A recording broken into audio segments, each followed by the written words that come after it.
Alrighty, so thank you all for joining us. I am going to go through the agenda. I will introduce the election committee. We will introduce the candidates.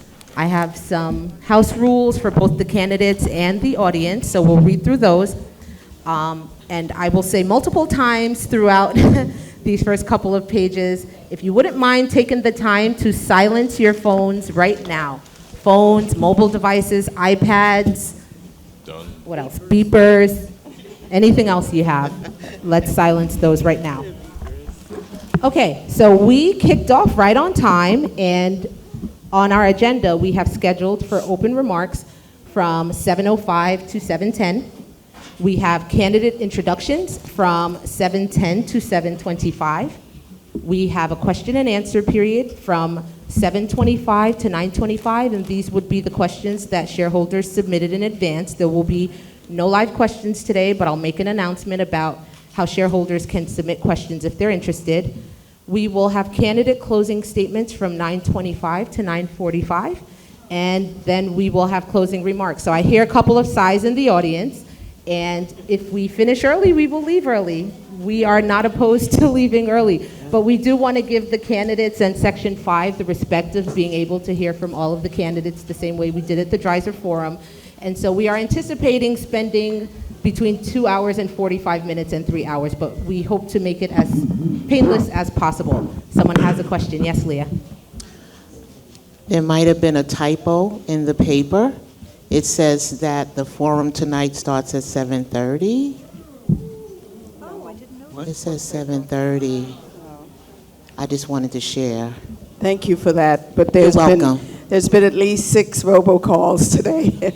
Correct. I don't know what issue you're looking at, but you're saying this Saturday passed?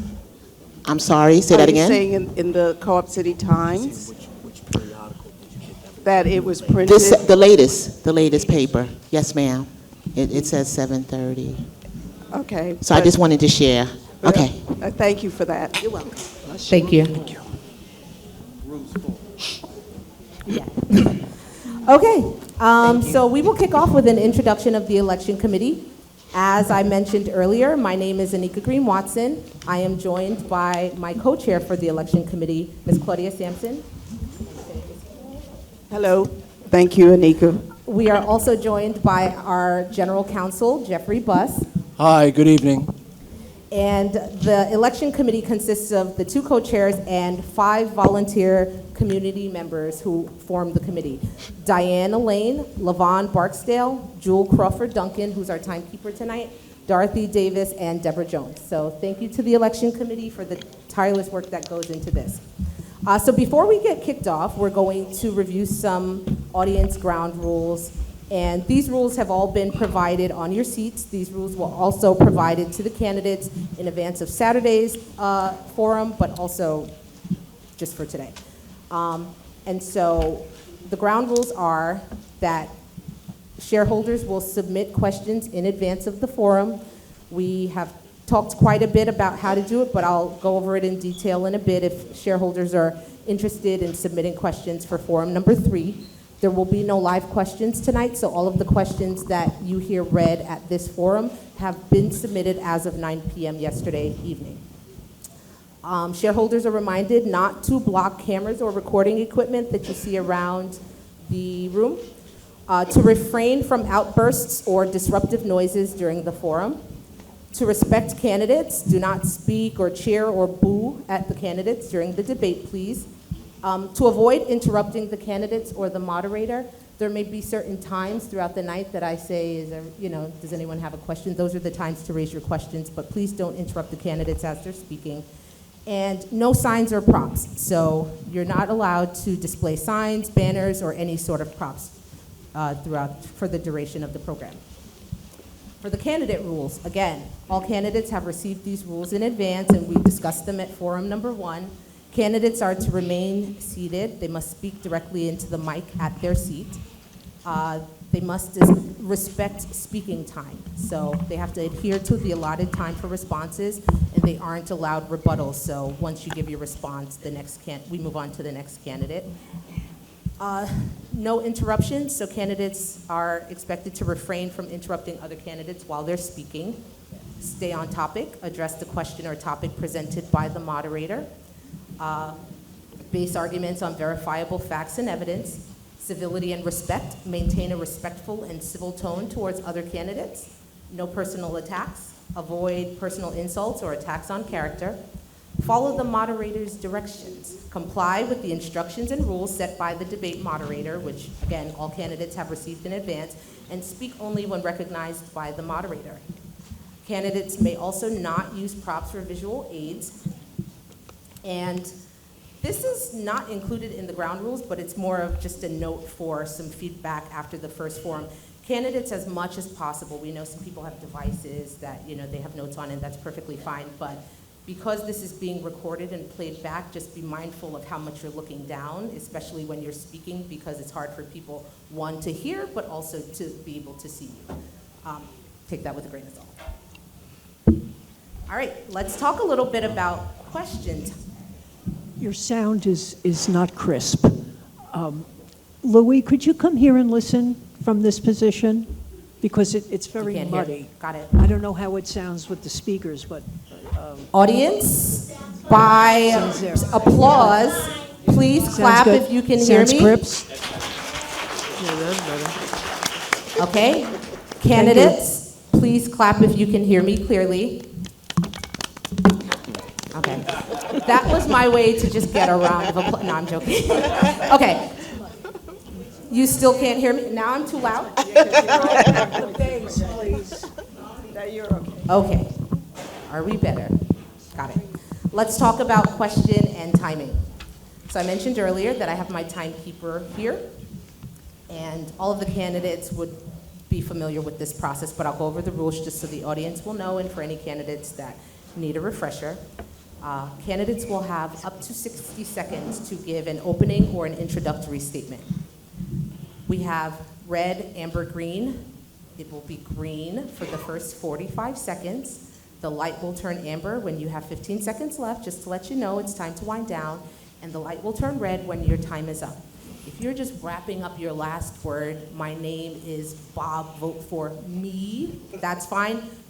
Don't try to do 2 more lines after that, because then it's hard for the audience to hear. Okay. Candidates will have 90 seconds, so a minute and a half, to respond to all of the questions we asked tonight.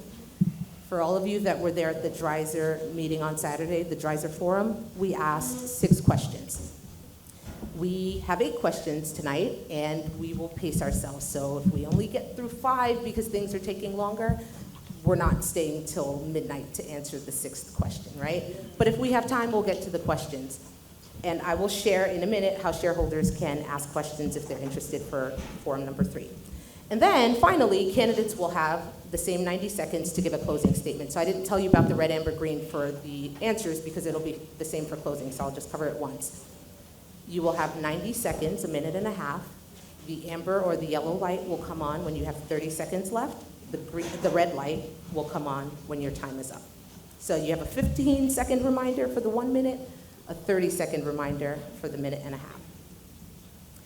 Candidates will answer questions in a modified version of the order established at the candidates' orientation on Monday, April 22nd. So at that meeting where the candidates were present, we did a drawing to establish the order in which candidates would answer questions. Because we have 12 candidates and we have 3 forums, we broke the candidates up into tranches of 4.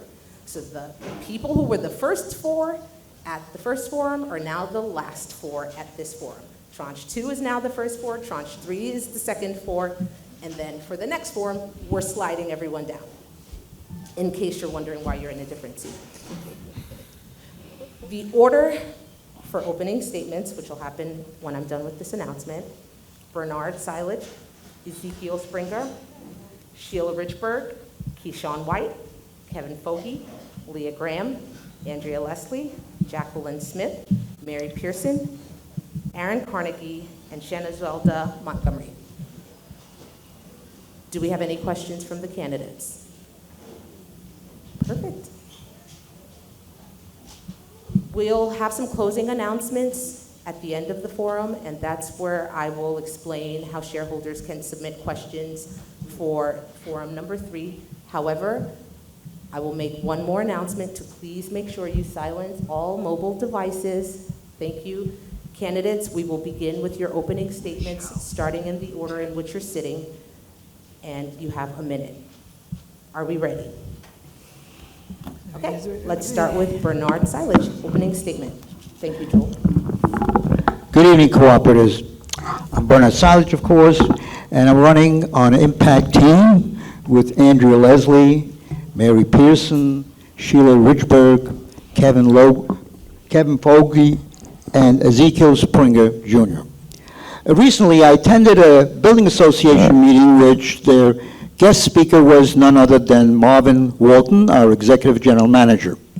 After he finished the presentation, a cooperator asked him, well, how come you have 28 departments and 1,100 staff? So first he corrected them. First of all, we have 25 departments, and we're down to 948 staff. But this was presented in my article in the Co-op Times on March 9th. How many of you read that? 2 hands went up. Oh, and you know, I have monthly meeting reports. Thank you, Bern. Thank you. Oh, thank you.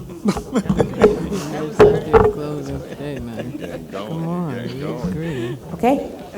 See how fast it goes. Next, we'll hear from you, Ezekiel.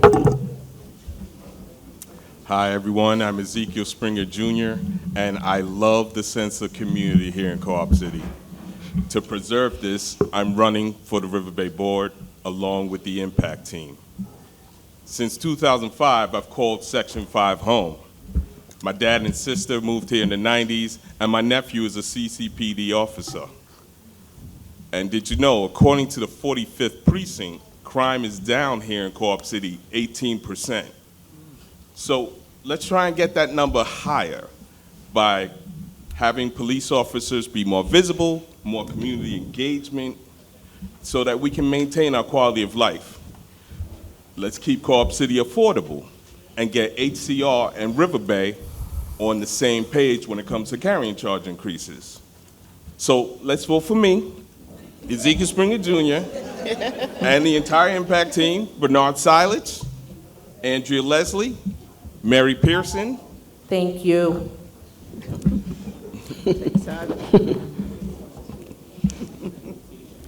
Next, we'll hear from Sheila Richburg.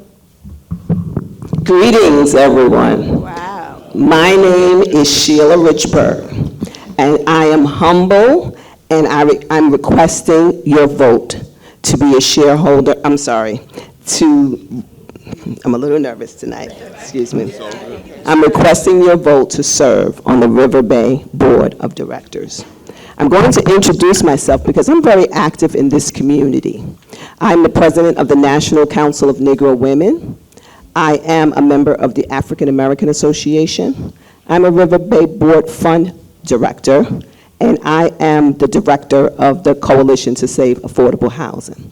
I've been on some of these committees since I came to become a shareholder here in Co-op City, from the 3rd week of moving here. I understand what being a shareholder is all about and being very involved in this community. I ask that you vote for me. Keyshawn White. I'm Dr. Keyshawn White. I have been a resident of Co-op City for the past 15 years. I represent the Community First team, along with Jacqueline Smith, Leah Graham, and Shauna Montgomery.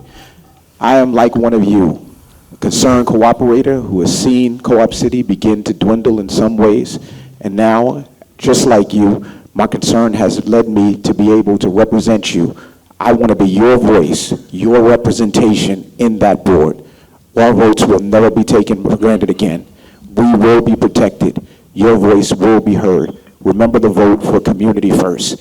We want to make sure that we have proper accountability, respect for all cooperators from all staff within Co-op City, and treated with dignity and respect. Again, I want to earn your vote. Vote for us, community first. Leah Graham, Shauna Montgomery, and Jacqueline Smith. Thank you. Thank you. Kevin? Good evening, everyone. My name is Kevin, and I'm running on the Impact team. I am definitely asking for your vote to serve on the board of directors. One of the things I find interesting is that I've lived here for over 50 years. And in my dealings with my neighbors, they're the ones that actually encourage me to think about this. It has a lot to do with what I offer to my neighbors, to you, the shareholders. So when I think about even the times that I wanted to complain about something that I thought was amiss here, I find that most of the times we don't have the right information. We repeat something somebody else said, and then we carry it along. I want to know what goes on behind the scenes. I want to be an integral part of getting the right information so that I can share it with you, the shareholders. Thank you. Thank you. Leah? Hello? Hello, everyone. My name is Leah Graham, and I am with the Community First team. I love my community, and I am proud to be running in this year's Riverbay Board of Directors election with my teammates, Shanna Montgomery, Dr. Keyshawn White, and Jacqueline Smith. We are the team with the right business experience in budgeting, finance, management, and strategic planning to help control the spending and minimize these ongoing carrying charge increases. And because we are shareholders, we will never compare our carrying charges to rents. Many cooperatives may not know that the pickle that we're in, so I'm going to be perfectly clear. Fiduciary roles is the board's responsibility. The hiring and evaluating of any managing agent is the board's responsibility. And so vote for Community First and myself. We have the business experience to help you. Thank you. Andrea?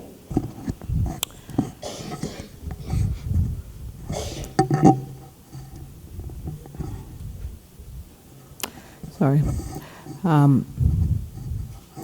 False evidence appearing real. Don't feed the fear. Hello, fellow shareholders. I am Andrea Leslie, and I'm asking for your vote for the Impact team. Bernie Silage, Sheila Richburg, Mary Pearson, Ezekiel Springer Jr., and Kevin Fogarty. I'm running for the seat on the board of directors because I wish to work with management and the board to continue to improve on achievements we've made with our aging infrastructure, our quality of life, and to make our community financially sound. I'm asking again for your vote for the Impact team. Bernie Silage, Sheila Richburg, Mary Pearson. Thank you, Andrea. Thank you. I said Andrea.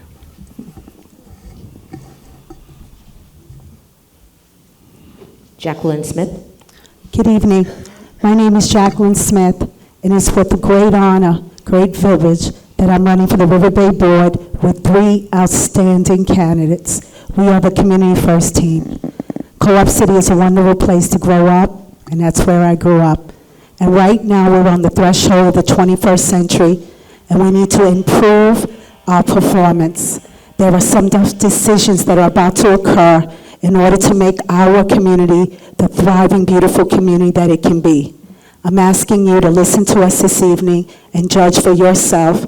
Do we have the strategic plan, the integrity, and the fortitude and the courage to make the tough decisions that we are about to face in the 24-25 session? Thank you. Thank you.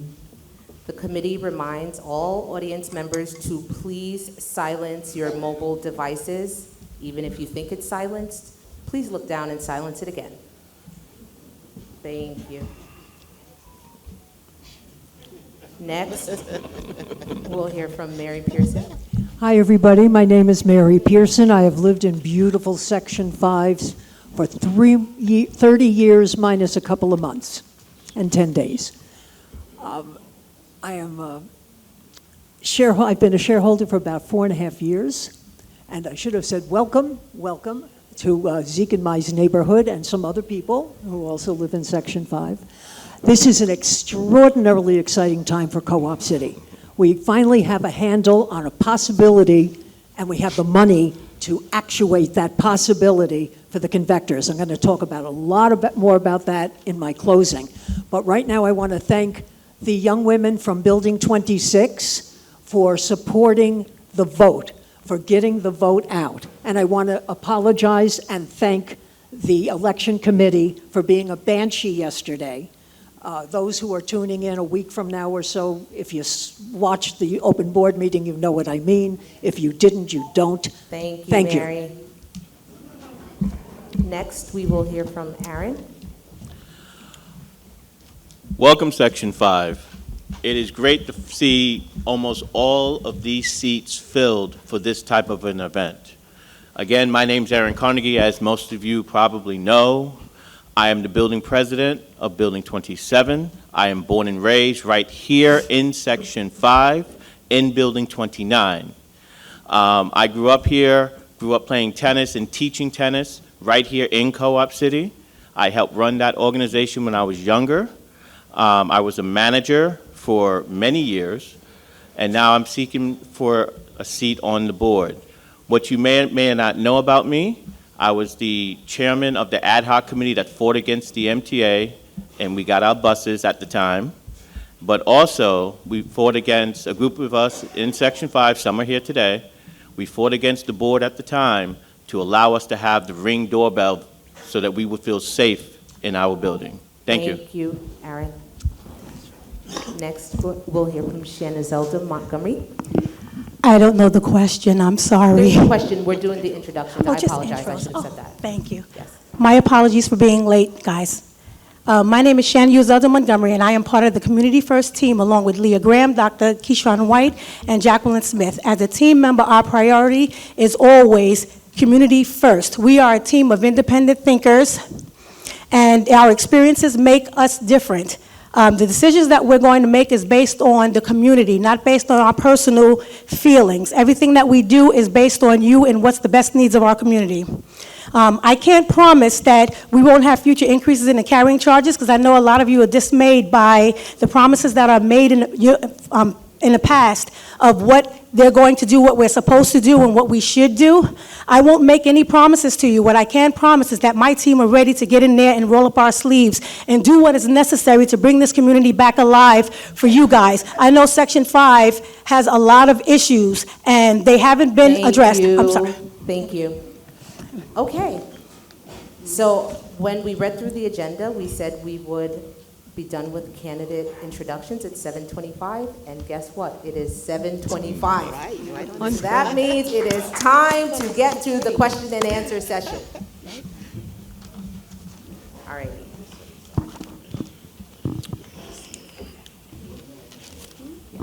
Okay, candidates, question number 1. As a reminder, you'll have 90 seconds to answer. The amber light will come on at 30 seconds when you have 30 seconds left. Question number 1, submitted by shareholders. Share your vision for the development of effective strategies to achieve a balanced budget for the corporation. We're going to start with Bernard, but please let me know if you need me to repeat the question. Please repeat the question. Share your vision for the development of effective strategies to achieve a balanced budget for the corporation.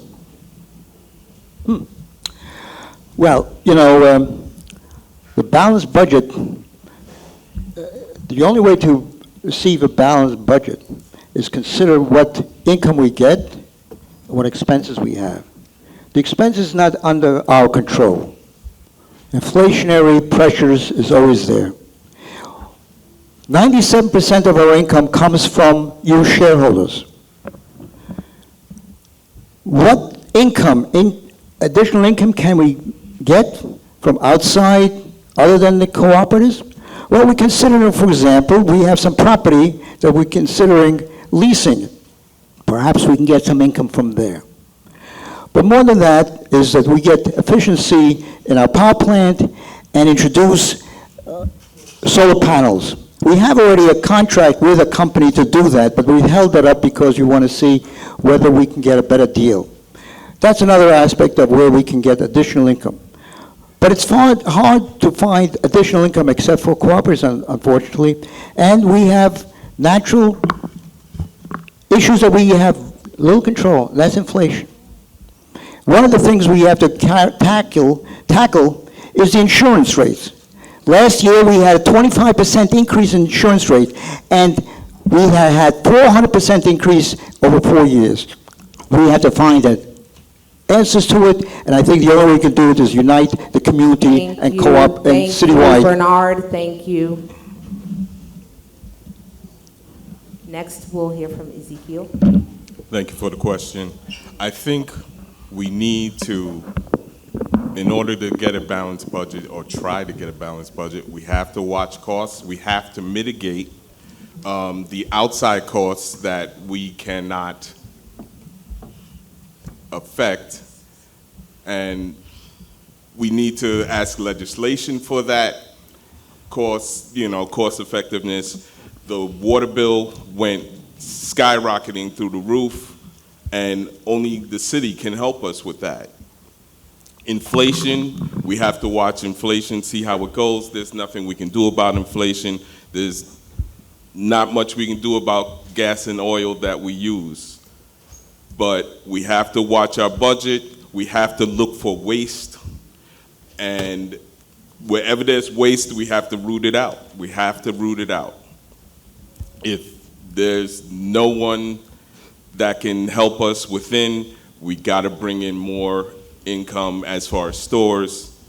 There's quite a few properties here in Co-op City that's not being utilized. Some are filling up. That's a good sign, but we can always use more stores and retailers coming into our community. Thank you. Thank you. Do you need me to repeat the question? Sheila? No. Okay. No.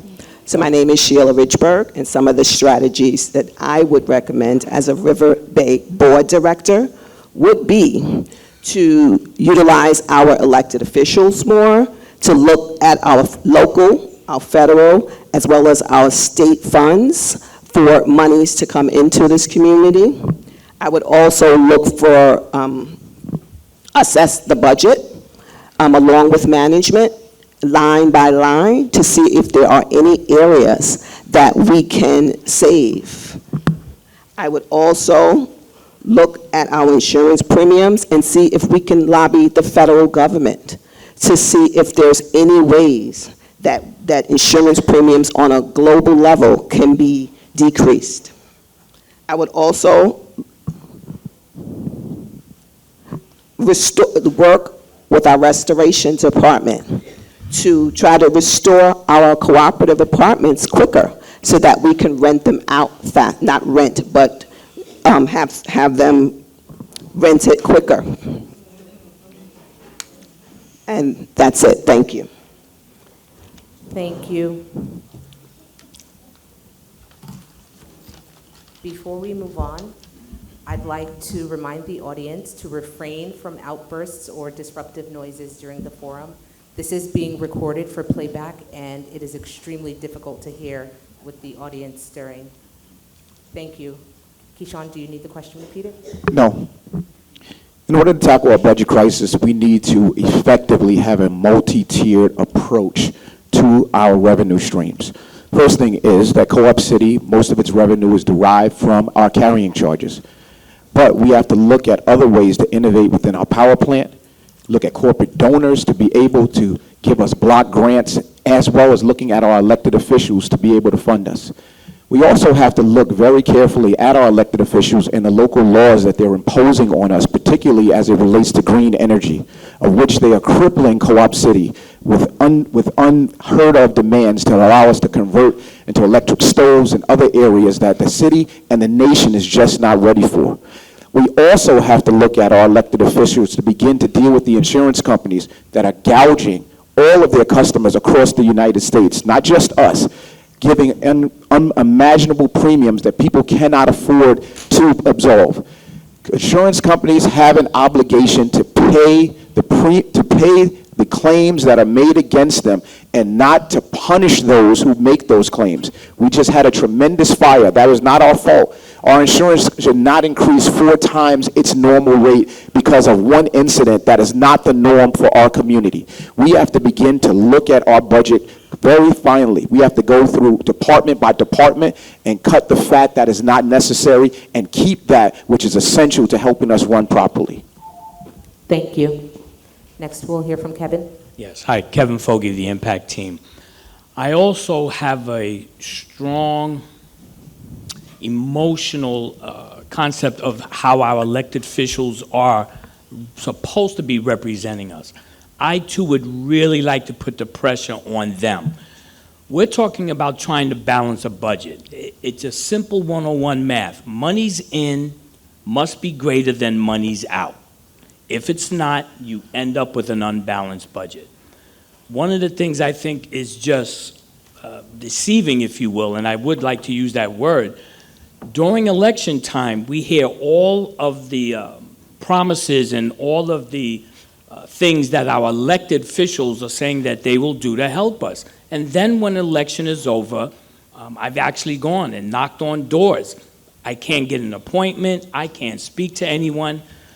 I think the biggest problem that we have, we're not putting enough pressure on our elected officials at each levels of the government.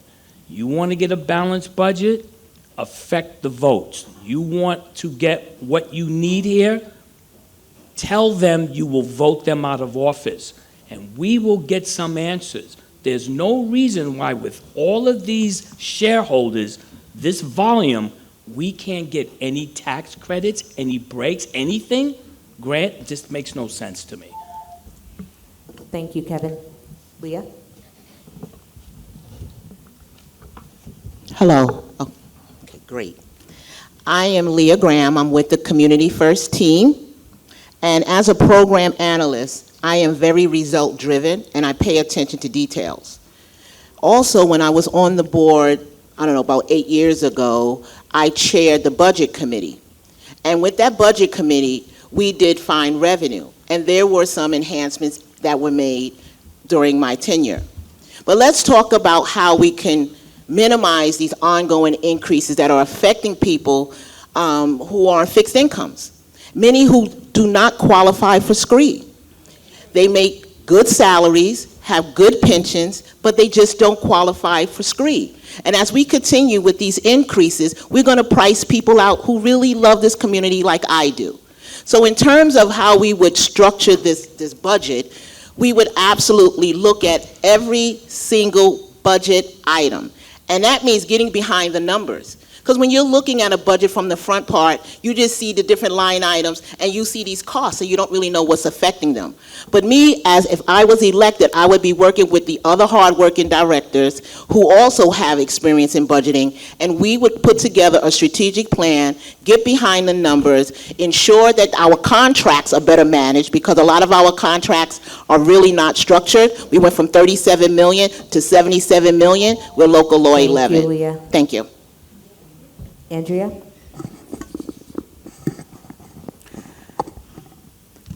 One of the ways, I'm Andrea Leslie, and I'm running with the Impact Team, Bernie Silage, Mary Pearson, Ezekiel Springer, Kevin Fogey, and Sheila Richburg.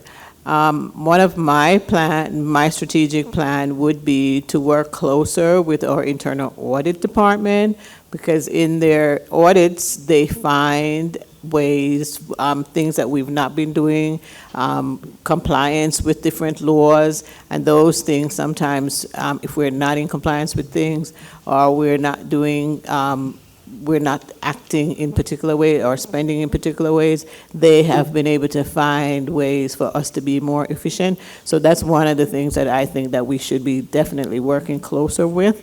We should also be trying to increase our ratio in terms of income. We have a 20-80% because of the kind of co-op that we are, that we can receive income from 20% other than carrying charges, and we should be working harder to find that. Another thing is, actually going through, we've been doing that, and some of it is working, going through different departments, trying to cross-train so that they can be more efficient and have less departments. That's what my plan would be. Thank you, Andrea. Next, we'll hear from Jacqueline. Jacqueline Smith, Community First Team. We met the Community First Team, and we have some ideas that we will present to the board for the 24-25 session. We have to decrease. We have to do a forensic audit on our 25 departments and identify redundancy. Are there any tasks and standards where we can give them to different departments? And unfortunately, we might have to look at offering early retirement. We have to bring back the Budget Committee. I understand Riverbay has hired a compliance officer. It would be the Budget Compliant Committee. We have to look at how many change orders are being put in. That's very expensive. Increase.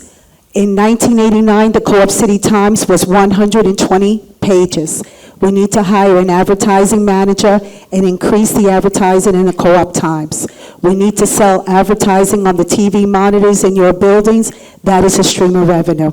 There are developers looking at a particular piece of land that we own. We could rent them that land to build senior citizen housing and collect fair market rent. There's a lot of money out there. Please send the Community First Team to the board. Give us a chance to implement our strategic plan along with the hardworking board members that are there now. Thank you. Thank you, Jacqueline. Next, we'll hear from Mary. I'm Mary Pearson. I'm running on the Impact Team. We know who we are. It is Bernie, it is Zeke, it is Sheila, Kevin, Andrea, and myself. Okay, as Kevin said so eloquently, little grasshopper, money in has to be more than money out. Money out cannot be magically wished to be less every year. It is going to go up every year. We have to try to do what we can to the parts that we have influence on to limit the money out. Money in, we are a limited profit corporation. Our entire reason to be is to provide homes, not to make a profit. No one's making a profit on this. I don't care how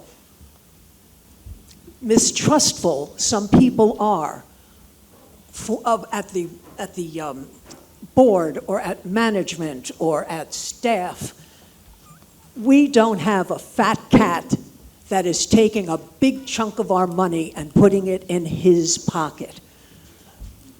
Now, the money out, whoops, 16 seconds. You got to pay the taxes. We got to work to lower insurance. Aldelfo Carrion's working on it. So is Jeff Buss. So is Bernie. So am I. Thank you. Thank you, Mary. Next, we'll hear from Aaron. Do you need the question again, or? Sure, why not? It's been a while. Share your vision for the development of effective strategies to achieve a balanced budget for the corporation. Hi, everyone. I hear we do a lot of blaming of the politicians. I think we need to remember something. We just got $51 million from the politicians for the 2024-2025 session to help keep our books balanced. We have Local Law 11. We have, unfortunately, plagued with unfunded mandates, which means that they are laws we have to pay for. We got Local Law 11. That starts back up in 2025. And hopefully we can budget correctly where we don't go over where it's going to be $78 million again. It shouldn't be because we fixed a lot last time, but unfortunately, we're back here again. We need to find alternative sources of income. As was said before, we have 97% of the income comes from you, the shareholders. We can find alternative sources. There are many ways that we can, there are many sources that we can go for. We have a 501c3 that's not active correctly going after grants for some of these projects that we're doing. Thank you. Thank you. And next, Hello, Shan Uzelda Montgomery, Community First Team.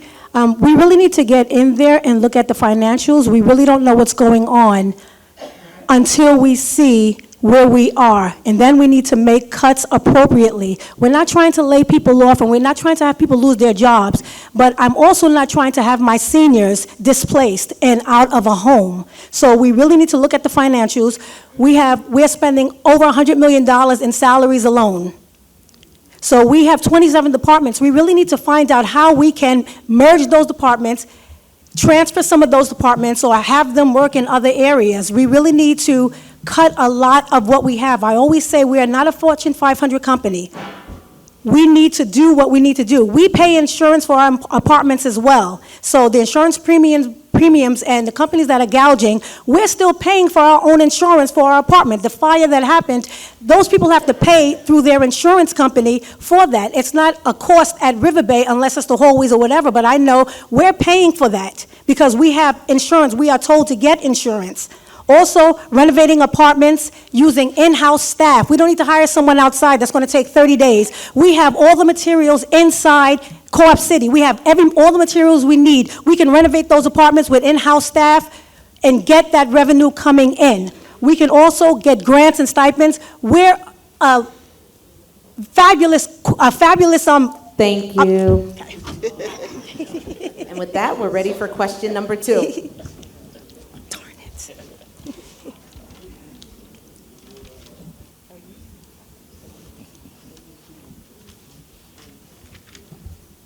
Okay, Bernie, are you ready?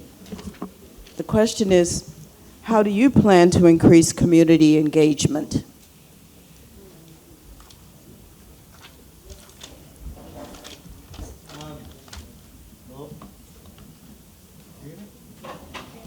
Not quite.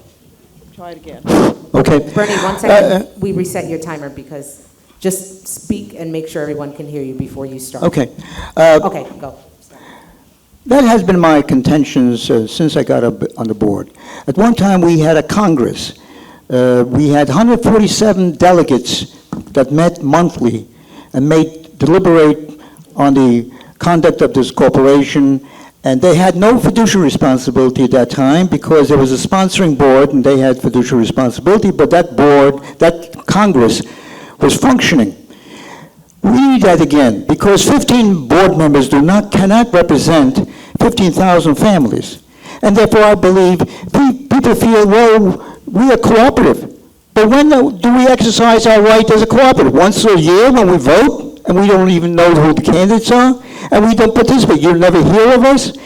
So I propose that we establish a Congress again in Co-op City. They have one in Rochdale, where we have representation from every building, and we give them all the rights except fiduciary responsibilities, like being a committee on the youth, on security, all these committees that can engage cooperatives in making some proposal and decisions to the board, and then I believe the community will feel that they are part of a cooperative. They actually are participating in a cooperative movement, not just by name only. Thank you. Thank you. Ezekiel, the question again is, how do you plan to increase community engagement? Ezekiel Springer, Impact Team, thank you. I agree with Bernie that a Congress would be great. That would definitely help with getting people in the buildings together and giving people an idea that they're part of this community. They're just not coming home from work and just zoning out.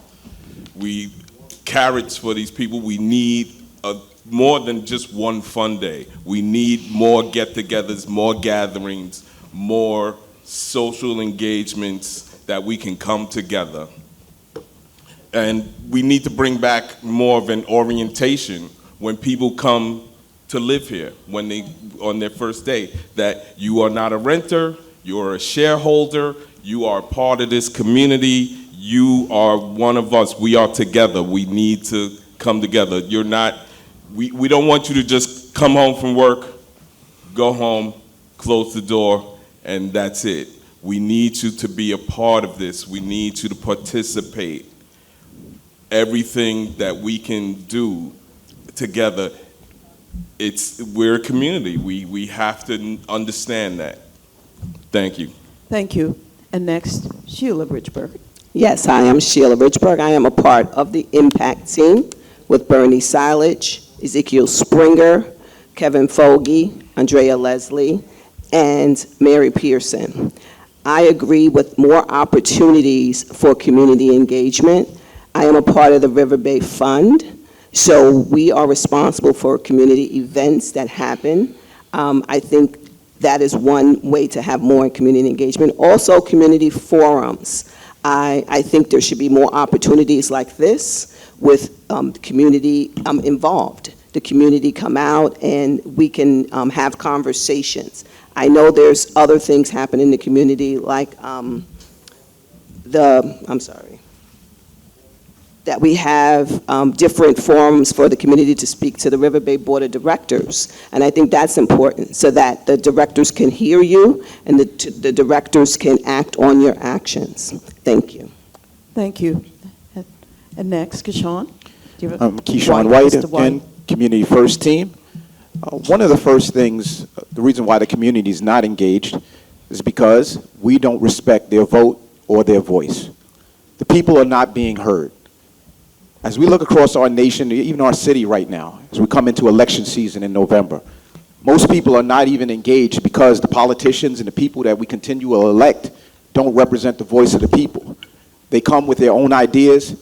They come in their special interests, kind of subvert their will to what they want to do, and the people sit frustrated time after time again. I am here today with Community First to let you know that your voice will be represented. You will no longer feel apathetic. Your voice will not be misheard or dismissed. An election will not be canceled. You will be heard, and your voice will be heard within the Riverbay Board, as well as you will see the changes that you want implemented. We will take our skills, our knowledge, our intellect, and our hard work to make sure that everything that you want for your community, we are here to represent you. You are not just the owner of Riverbay and Co-op City, you are also the customer. And it is about time that the customer is treated with respect because we are now the undercover boss. We are walking around and we are making sure that everyone is attentive to our needs. Vote for Community First. Thank you. Kevin Fogarty. Kevin Fogarty of the Impact Team. I think there are a lot of things that are already in place so that the community can be involved. For those that are technically inclined, you have QR codes that's in the Co-op City Times, where if you scan it, you can put up your questions, your complaints. You have building association president, building association presidents, and there's a hierarchy. There's a reason why we have these kind of committees. So the shareholders just need to have access to their representatives of their building, and the representative of the building will then have access to others that are in management, and it just goes up the chain. I think there are things in place already where you can be involved. At the last forum, we asked how many of you actually read the Co-op City Times, where you're going to find a lot of information, and very few hands went up. What I'm saying is things are already in place. There is a hierarchy. All we have to do is access it. So you want involvement? You are involved. The resources are there. Hold your building presidents accountable. Hold the board of directors accountable. Hold the management accountable. Just let your voices be heard. Thank you. Thank you. Leah Graham. Thank you. Thank you. Leah Graham, Community First Team. I have a laundry list on how we can be more engaged, right? Make you happy, right? We keep asking for garage attendants. We need to do that, right? Another thing that I noticed that people ask for, Section 5 wants their bathrooms renovated, right? When you're happy, you want to be involved. We should be doing things to make this community more engaged. We talk about, we have our election rules, 13 pages of rules that kind of makes me feel, keeps me from engaging the community. I can't walk around and engage people. I can't walk in my building and hand out a flyer. I got to be outside on the street and hand the flyer. So I think that we should be improving, enhancing our election rules that will allow us to engage the community more effectively and get them involved. A lot of times people don't even know we're having an election because it's so quiet. We need to be making it a big deal. Also with the orientations for new cooperatives. When I went to one of the orientations as a board director, we answered questions like what channel is your laundry room on, and providing a lot of different services. Also making an app where we can see our, read our Co-op City Times on an app. So we kind of need, there's a lot of different things that we can do to engage this community, and if you elect us, we will make it happen. Thank you. Thank you. Andrea Leslie? Hi, I'm Andrea Leslie, part of the Impact team with Bernie Silage, Sheila Richburg, Ezekiel Springer Jr., Kevin Fogarty, and Mary Pearson. My feel in order to get the community involved is from the very start. We have an orientation that is very rule-driven, making new shareholders aware of every rule that they shouldn't break, and we're not allowed to have board members there, community organizations there. I think if we get those people involved from the very beginning when someone is moving in, and to have them understand the cooperative spirit that we're here, then I think that we would have all the more engagement. If we're having board members at the orientations, we're having community organization members, that will make someone understand that they're not moving in as a renter, they're a shareholder, there are activities for them to be involved in right from the very start.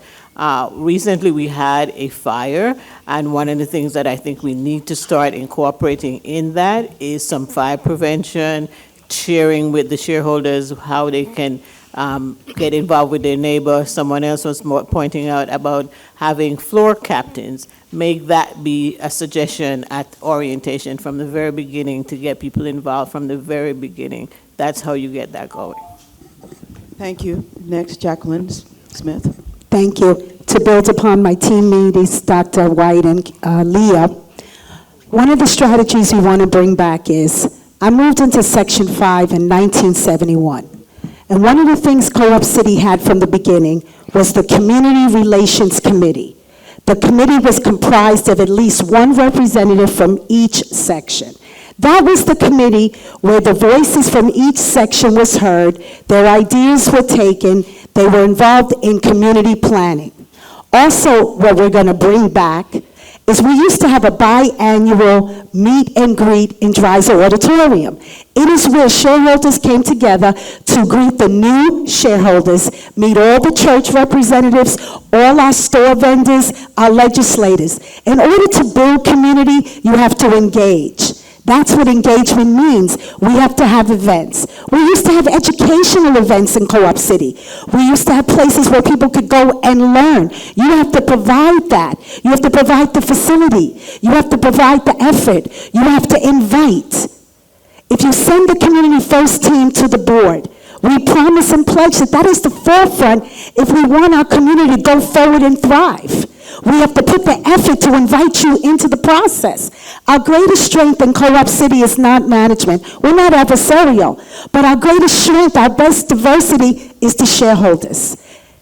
Co-op City doesn't have to be a memory. Thank you, Jacqueline. Next, we have Mary Pearson. Thank you. I think this event and this election is really an incredible way to get the community together, because on this ballot, we have a referendum. Are you for banning smoking in apartments, tobacco or cannabis? Or are you against it? Vote yes or no. People are going, someone's voting already, but I don't know if it's this way or that way. And I don't know which way it would mean either way. That is an incentive to come out and vote. Every election committee is a different election committee. They make different rules and decisions of what to do. Very kindly, they allowed me to hang up signs, to make signs and have the building presidents hang them in the lobbies with a very pretty balloon. Last minute, how many saw the balloon and the sign and came out tonight?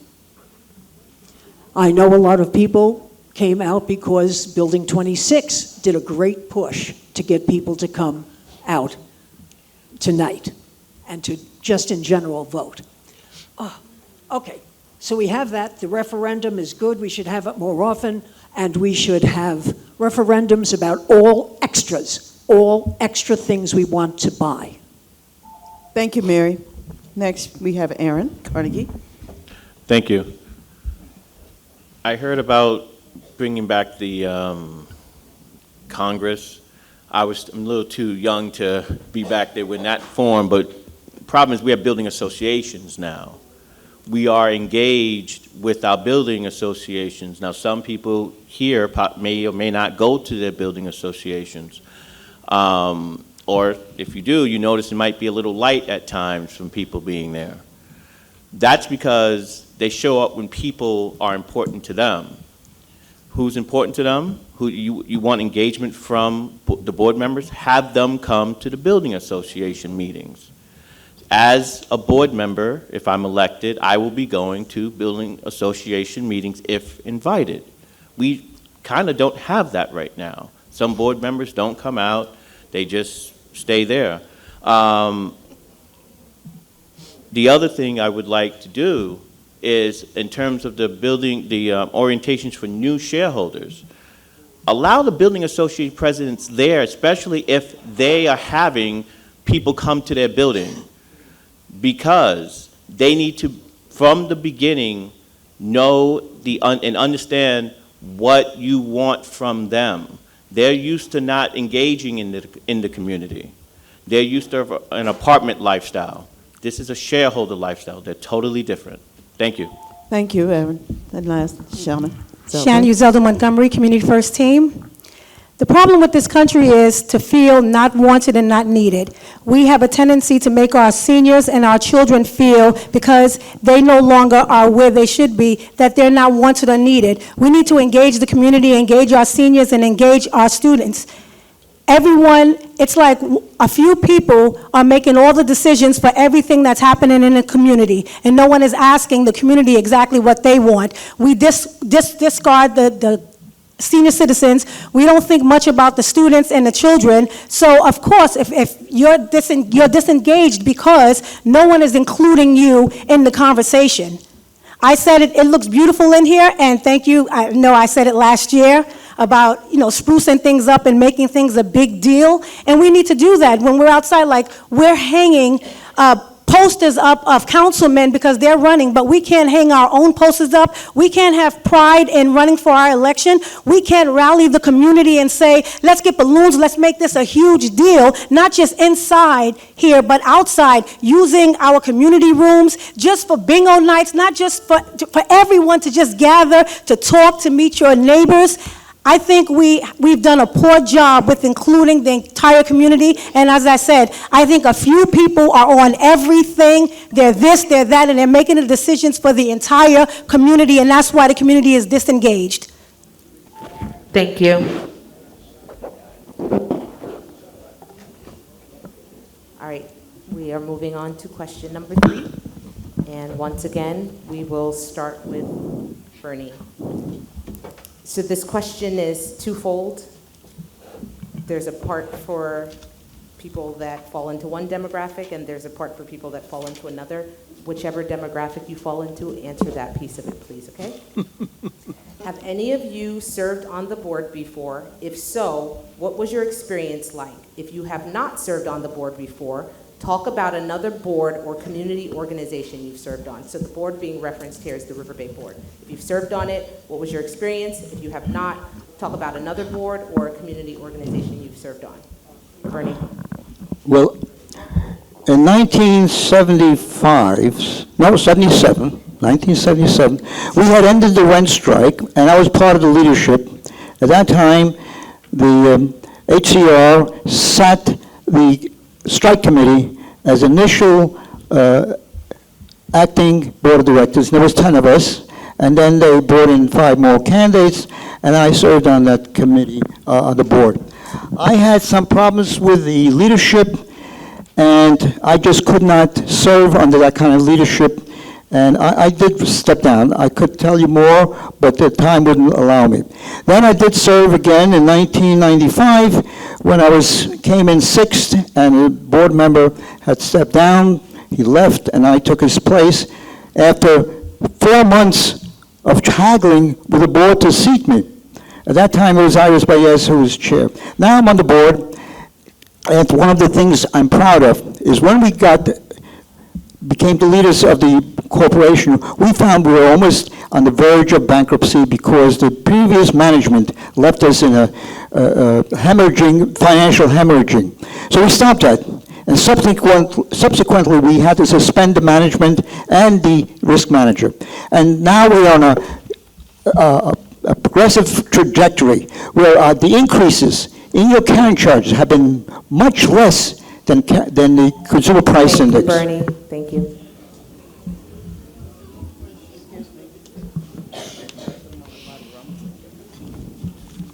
Could you please keep the conversation back in the back of the room down, or probably better to stop because it is a little bit distracting. And you're next. Sorry. Go ahead. Thank you. Ezekiel Springer, Impact Team. Well, I've never served on the board before. I've never had that honor yet. But I've been a member of my building association since 2016. I became the secretary soon after. And it was great scheduling talks. That's how I met Bernie. I scheduled Bernie to come. I scheduled Darrell Johnson to come. I scheduled our fire chief, Anthony Barzalato, to come. And scheduled several politicians to come and speak. And they made a great impression on me. I mean, Bernie came, he made a great impression on me. I was just like, okay, maybe it's time to run for the board. And I tried to run in 2022. I didn't win. It happens. But I'm very persistent. As you see, I'm back here again. You get knocked down twice, you get up twice. So hopefully that doesn't happen again. But I had great experiences as a building association secretary, now president. Like I said, we scheduled many events, many speakers. I love Fun Day, being a part of that. We have events where we have our association members sell products in our room, and that brings out a lot of people.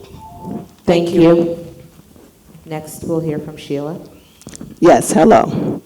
I am currently involved as the president of the National Council of Negro Women, as stated earlier today. During my tenure, the National Council of Negro Women has grown from 52 members to now 97 members under my leadership. During my 4 years, we put on webinars about economic empowerment, health, social justice. We have health fairs where there were over 500 people in attendance. I am a nurse, so I am really dedicated to health inequities and having as many organizational events as we can to help improve health outcomes in our community. As you know, the Bronx is the leading borough in most diseases. Also, a few weeks ago, we went to one of our congressman's office to advocate for bills for our community to make things better. I'm also involved in many other organizations. I will talk about my building association really briefly. The building association I joined from week 3 coming to this community. I have been involved in writing. Thank you. Keyshawn White. Keyshawn White of the Community First Team. For the past 16 years, I have led the Second Providence Baptist Church in Harlem, New York. Prior to that, I served for 16 years as vice president within the corporate investment bank of Deutsche Bank Trust Company Americas. I came to a small, struggling fledgling congregation and built that congregation up, rebuilt our building that was falling down, dilapidated, into a brand-new multi-use structure with affordable housing, as well as a new state-of-the-art church facility and community facility for Harlem. I have the experience to know how to work with people who are hurting, multi-generationally. I have to deal with all the time and be there to help and to encourage those, from our seniors to those who are middle-aged, to our young adults, even to our infants and children. I know what it means to care for people on the bottom level. And one of the reasons why I am running, along with Community First, is to serve you. I am one of you. I'm the same person who came into our building every day, who worked and put their head down and just tried to put food on the table for their family. And I understand what each and every one of you are going through. And I want to be your representative on this board so that your voice is heard. We are here for you, and we want you to vote Community First. Thank you. Next, we'll hear from Kevin. Kevin Fogey, the Impact Team. As a youth pastor, I've headed many what we would call outings. And during these outings, we would have sessions with the youth. And my focus was always trying to reach that generation that I could not understand the lingo or the language. So I began to just learn what they wanted. And it taught me how to be an excellent listener. And so from a youth pastor, as I became effective in that, they then promoted me to elder, and then I became an elder. And what I did with that, we had a different way of approaching Sunday school. It wasn't so regimented where we went by the book. We began to just try to expound, if you will, or explain on a level that didn't try to seem to be so intellectual. So one of my assets is listening and trying to break it down so that even a baby can understand it. A lot of times we get so caught up in our education and our degrees, and we speak at a level that people just can't communicate with us because they don't have the same vocabulary. So I'm very effective in listening, then breaking down the information that I have for you, and with that, I think we can really get some things done because of the community base that we have. Bless you. Thank you. Next, we'll hear from Leah. Thank you. I served on a council panel. I currently serve on a contracts acquisition panel, and I have over 10 years as an advocacy analyst. I served as your board director for 6 years, from 2010 to 2016. And those were some really great times. I sat among some what I call amazing leaders like Ophelia Jones, Helen Atkins, Mr. Gordon, and a highly intellectual President Cleve Taylor. During that time, we have done quite a bit in this community. One of the things that I did when I was serving as your board director, I attended various building association meetings, and I loved doing it. I always received invites, and I would hustle there right after work and communicate with those in front of me, and it was a great experience. I also was on the team who helped facilitate the fixed loan that we got from HUD, because we were in an interest-only loan, and it was really causing some financial strain on our community, so we were successful in doing that. I also helped facilitate the televised board meetings that we all have now. I also, again, I was in chairing the budget committee. Thank you. Oh, sorry. Thank you. you. I had a lot I was doing.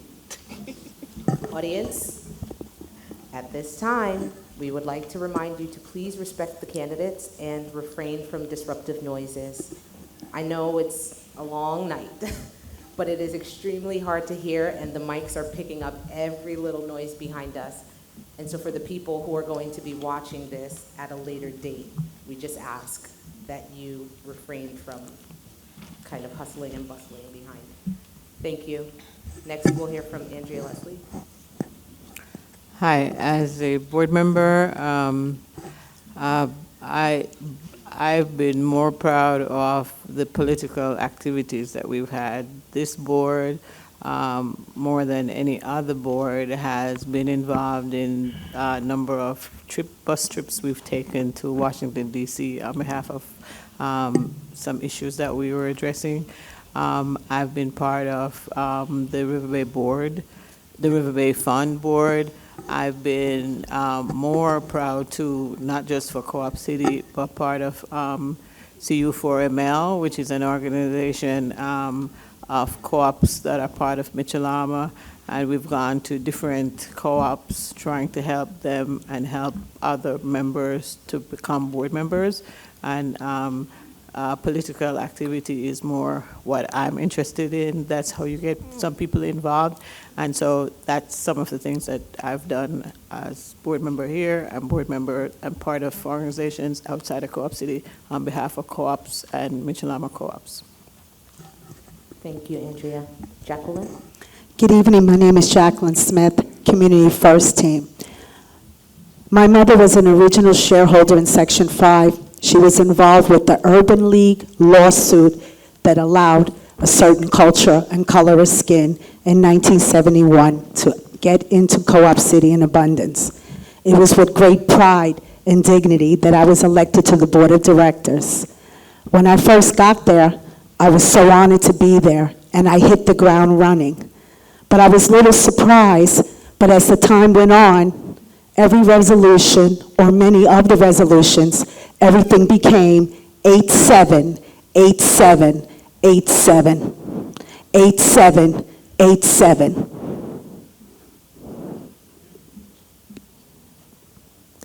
Unfortunately, in June of 2023, my fiance was dying in the hospital, and I had to resign. Because the fight was still in me, it was 87, 87, and 87. But my mother raised me to be strong. But I felt my place was with Clarence, and I'm glad I did it. It's with great thought and dignity I ask God for discernment. My supporters called me, and they said, your job is not done. And with that, I decided to run again. Thank you. Thank you. Next, we'll hear from Mary Pearson.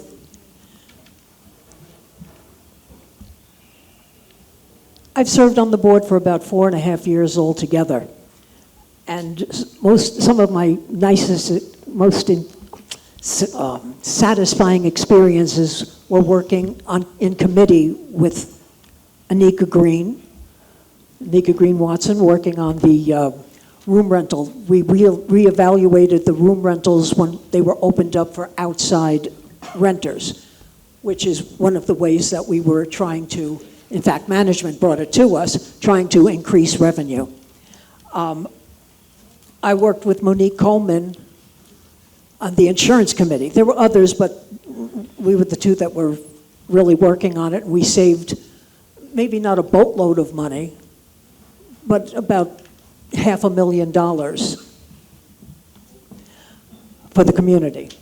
I've worked with Andrea Leslie on the disability committee, and I met a lovely woman, Laverne Hamilton, and her son through that. And then I got the BXM7 to move back where it belonged, to move back to Einstein East. That was terrific, and it got over the finish line with the help of Leslie Peterson. So we all work together. It's not always 8-7. Aaron Carnegie. Thank you, Aaron Carnegie. I'm not on the board as of yet. I'm currently president of Building 27, which has been a joy. I brought, I don't want to say new because I'm not sure if they did it before, but we have movie night now, which is, some of you have come, and I use it as an educational tool right now. I bring movies about people they haven't seen or know about. The last movie that we saw was Invisible Beauty. the story of Beth Ann Hardison. In that particular movie, people showed up, but no one knew who she was and how important she was, or is, I should say, to Black history, to the fashion industry. And they were pleasantly surprised when the movie was over. They've never heard of her, and we had a packed room. That was probably my proudest moment because I was able to educate my building on something that they didn't know. And my building's mostly, everyone is older than me, and it was a joy to bring that to them. Unfortunately, we lost two of our stalwarts of our building. Thank you, Aaron. Thank you. Kenya Zelda. I've never served on the board of directors for Riverbay. I'm hoping to. I served on a Scholastic advisory board where we went into Scholastic with other teachers from around the country to revamp their website to make it more efficient for teachers. I'm part of the school improvement plan for the community and for my school, where we make sure that students are receiving what they need to receive and making a plan, academic plan for the teachers as well as the students. I served on a DEI, diversity, equity, and inclusion. We partnered with Bronxville and Scarsdale to just try to speak about being sensitive when you have Black and brown children in your classroom. I'm a delegate for the New York State Teachers Retirement System, where I write resolutions as well as vote on them for what's in the best interest of teachers, and especially retired teachers. I'm also on the New York State United Teachers delegate, and again, writing resolutions as well as voting on them for teachers, for the well-being of teachers. I started an organization mimicked after my brother's keeper called My Sister's Keeper, Healthy, Enriched, and Responsible, with my school and other schools. I'm on the Reading First grant, where we try to get books for students that are in need and try to make literacy a #1 priority. Thank you. Thank you. Okay, we're going to reverse the order now. Okay, we'll keep that. We'll give you a break. We'll get back to it. Our next question, because we were going to try a little switching of the order, but we'll finish this group and then we'll reverse it on the next question. So, our question number 4 is directed to you, Mr. Silage. Except in extreme cases, do you believe that contractors should be penalized for not completing a job within the contracted time limit? Actually, there's a penalty clause in every contract, and the contractor is required to complete the job as stipulated in the contract. So there's no such question as that they are not fulfilling their responsibility because they're penalized. Actually, this penalty was instituted when we got on the board and we became the leadership on the board, and we insisted that the contracts be so designed with the stipulation. And I think we did fine one contractor quite a bit of money because he did not fulfill the contractual obligations in completing the job within the time frame of the contract. Thank you. Mr. Springer? Well, with the penalty clause in place, I'll keep this quick and simple. With the penalty clause in place, yes, we should penalize contractors who do not do the work that we require of them in a timely fashion. Simple as that. Thank you. Sheila Richburg? Yes. I believe that with a penalty clause in place, it has to be instituted case by case. I think sometimes when contractors begin work and they begin the work, they may find other things that need to be done. I think we should evaluate the work, and we should initiate the penalty clause if it is necessary, if we find that it's needed. That's why we have people in charge of the work, so that they can evaluate and see if this penalty clause is necessary. Thank you. Thank you. Keyshawn White? Keyshawn White, Community First. Recently, we just, in this past October, completed the construction of our new worship facility and building. It is paramount that contractors be held accountable and penalized for sometimes their poor and even their negligent behavior. One of the things that happens in a building project is there has to be proper oversight over contractors. Contractors will overbill, contractors will make change orders. We experienced this as I led my congregation and our church in this building project all throughout COVID, when everything was shut down and we had to continue. Quality control is key. One of the things that we have to do is have in-depth inspections. In Co-op City, one of the things that I have noticed is these patchwork repairs, little pacing over of things and then having to repair it again and again and again. Sometimes, while I can't say this is just my opinion, maybe possibly it's done on purpose to keep the contractor continuing to be paid over and over and over again, instead of getting to the root of the problem and doing strategically, looking at it, analyzing it, and fixing it from the ground up. It's better to measure a thing 15 times and cut once than to measure it once and cut 15 times. You destroy things over and over and over again and, of course, to rebuild them. And we need to hold our contractors accountable, and we should withhold their payment from them if they don't do the job that they've contracted them to do. Thank you. Next, we have Kevin Fogarty. Yes, Kevin Fogarty of the Impact Team. Absolutely, contractors should be held responsible. It's nothing less than we would expect our children or adults at a job. Nothing has changed. I think, now, I haven't served on the board, so I don't know how it's actually run, but this is clear. You need a project manager, you need timely inspections, and my brother, who works in construction, I learned something from him when he would get his jobs, and he told me the difference between, he called it piecework, but where you get paid for, as long as you're on the job, you'll keep getting paid, or a fixed budget for the job, and if you don't complete it in the allotted amount of time, you can't just walk away from the job. Again, the penalty clause. So we have to have a way where there's a project manager that we're holding accountable for the projects, then with the inspections, but built into it, we need to make sure, and I think sometimes this comes when you deal with union and non-union. If it's a non-union contractor, they're hiring people to say off the street. We don't know, but a union, there are certain rules involved with that. So I'm very big on union labor, and I know sometimes it'll cost more, but you get better results because they understand the penalty. Thank you. Leah Graham. Hello? Leah Graham. Hello? Uh-oh.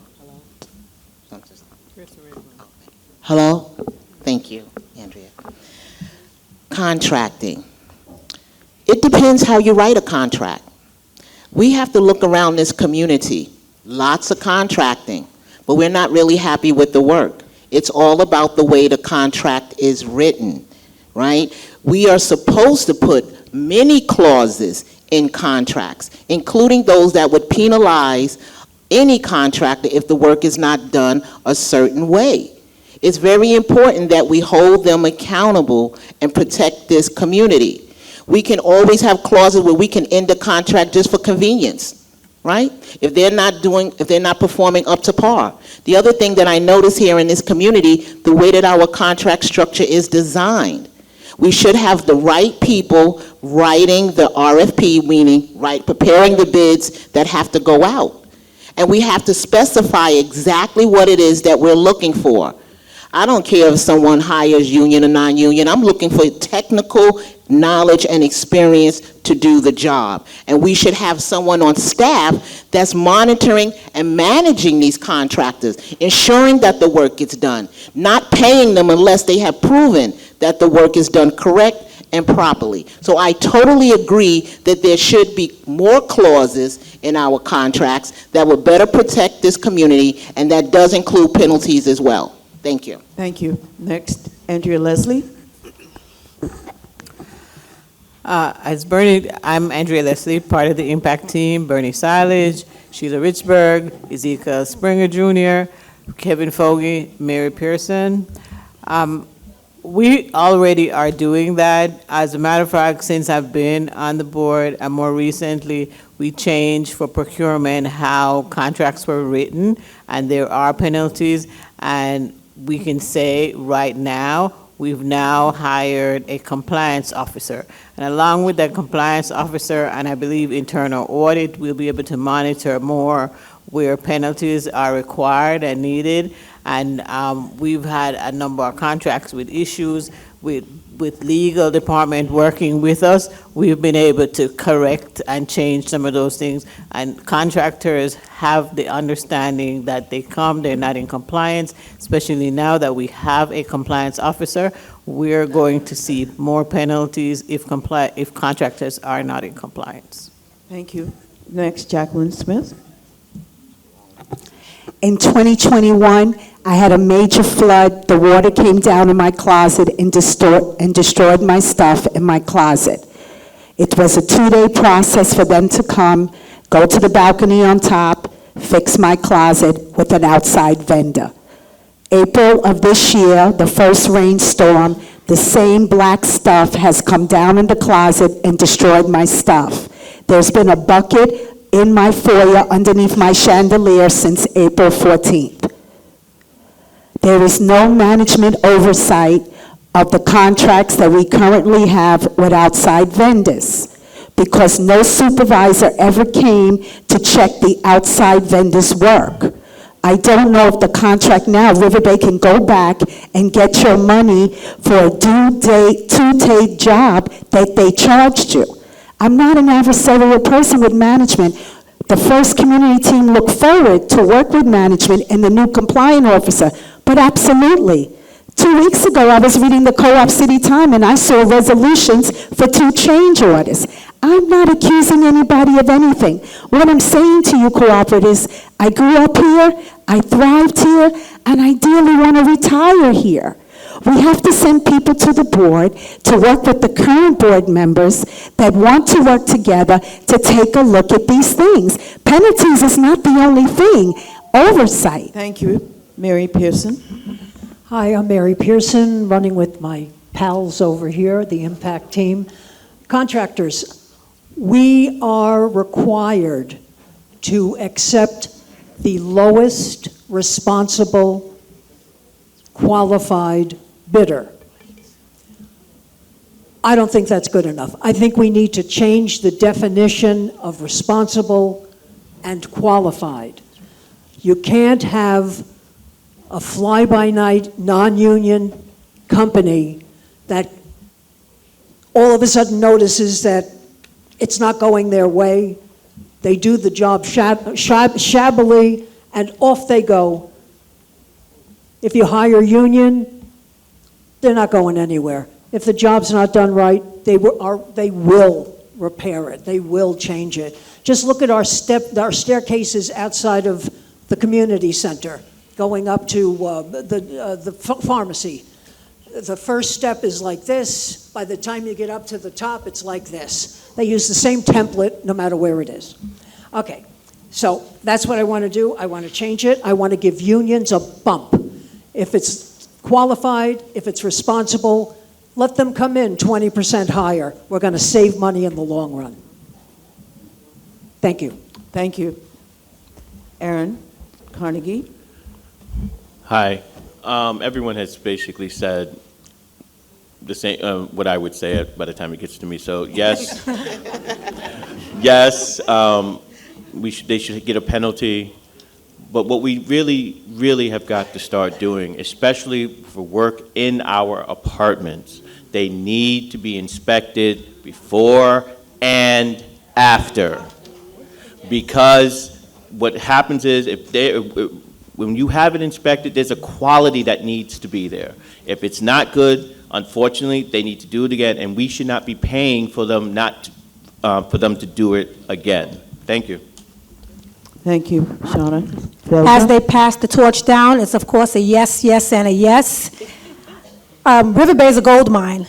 Honestly, Riverbay is an absolute gold mine, and anyone who comes here for a contract knows they are going to be paid very well. And they take advantage of that, and they're gouging us.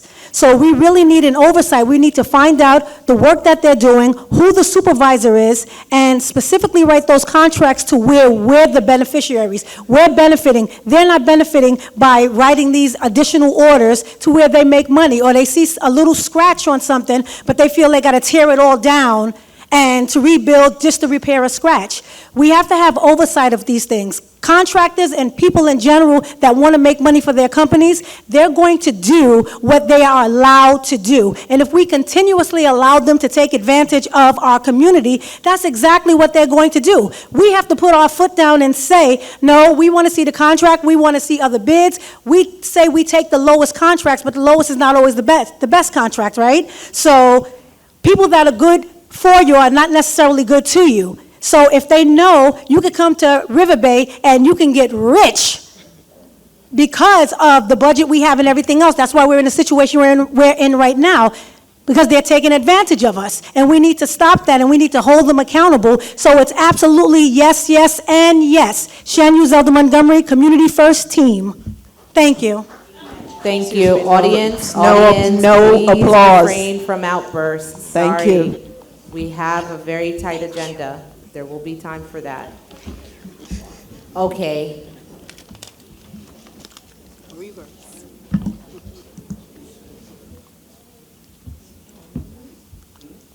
Thank you. Okay, so now we will reverse the order, and we will start question 5. So we're halfway through. We're almost there. And we will start question 5 with you, Shanna. I'll wait. It's really, really not respectful to the candidates for them to have to talk over the murmuring, so we'll wait until, thank you.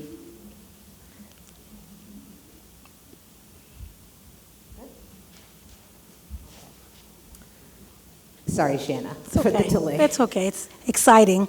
How will you address shareholder concerns related to the need to increase public safety officers? I said this last year and in the beginning. We need to just bring them back. We need to do what we need to do in that budget and bring back the safety officers to full capacity, as well as the people that we need in the garages. I think it's really important. I think it's a safety issue. We used to have the CCPD that rides around on bicycles. We used to have them riding around in the garages late at night, 2 or 3 o'clock in the morning, when they know people are either coming home from an event or whatever. I think it's just very important that we understand our budget and we understand the priorities and the things that we need to prioritize for our budget. It can no longer just be, okay, well, we have to cut this. When you cut safety, you're risking car thefts, you're risking vandalism in cars. We see car windows broken, shattered. We see wheels slashed. We just need to ramp up our security as well as around the perimeter, because across the street, near the Little League, I've been told that a lot of cars are being vandalized there. So if we're going to have cameras, then we need to try to possibly get cameras on that side as well. But I'm a big advocate for security and for bringing Co-op City Police Department back in full force, 100%. We need them, and we need the budget for that. However we need to do it, we need to do it. Security is highly important to me, especially with everything that's going around in our country right now. We need the security. We need to feel safe when we come home to our community. Thank you. Thank you. Next, we'll hear from Aaron. Yes, thank you.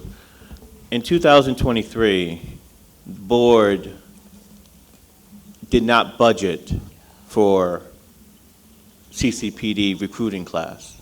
That is the reason why we are short that's one of the reasons why we are short CCPD officers. It takes 18 months for CCPD to be trained and gone through for them to be official officers in CCPD. We just had a recruiting class that started, I believe it was last week. They will not be full-fledged officers until December of 2025. Because of that skip that we did, that was not budgeted for, we will not have a full complement of CCPD officers until at least 2 years. I know management is trying to figure out a way to speed things up, but unfortunately, that is the reality. So I'm begging you, remember that when you vote, because now it takes time to get our safety back on track. Because they did not budget for them trying to save a buck, our safety is in jeopardy. Thank you very much. Thank you, Aaron. Next, we'll hear from Mary. Hi, I'm Mary Pearson, Impact, la, la, la. Okay. We're down 39 officers. From 93, we're down to 39. Retention is very hard. As soon as they get their guns, they move on to Suffolk County, NYCPD. Our Co-op City PD, the P stands for public safety. It does not even stand for police. A lot of the people who want to be police officers want that action. They want to, to chase the bad guys. Around here, our CCPD is really more in picking old ladies up off the ground when they fall down.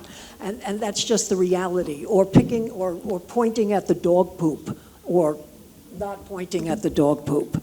It's not a glamorous thing. I think we should have a two-tier security system.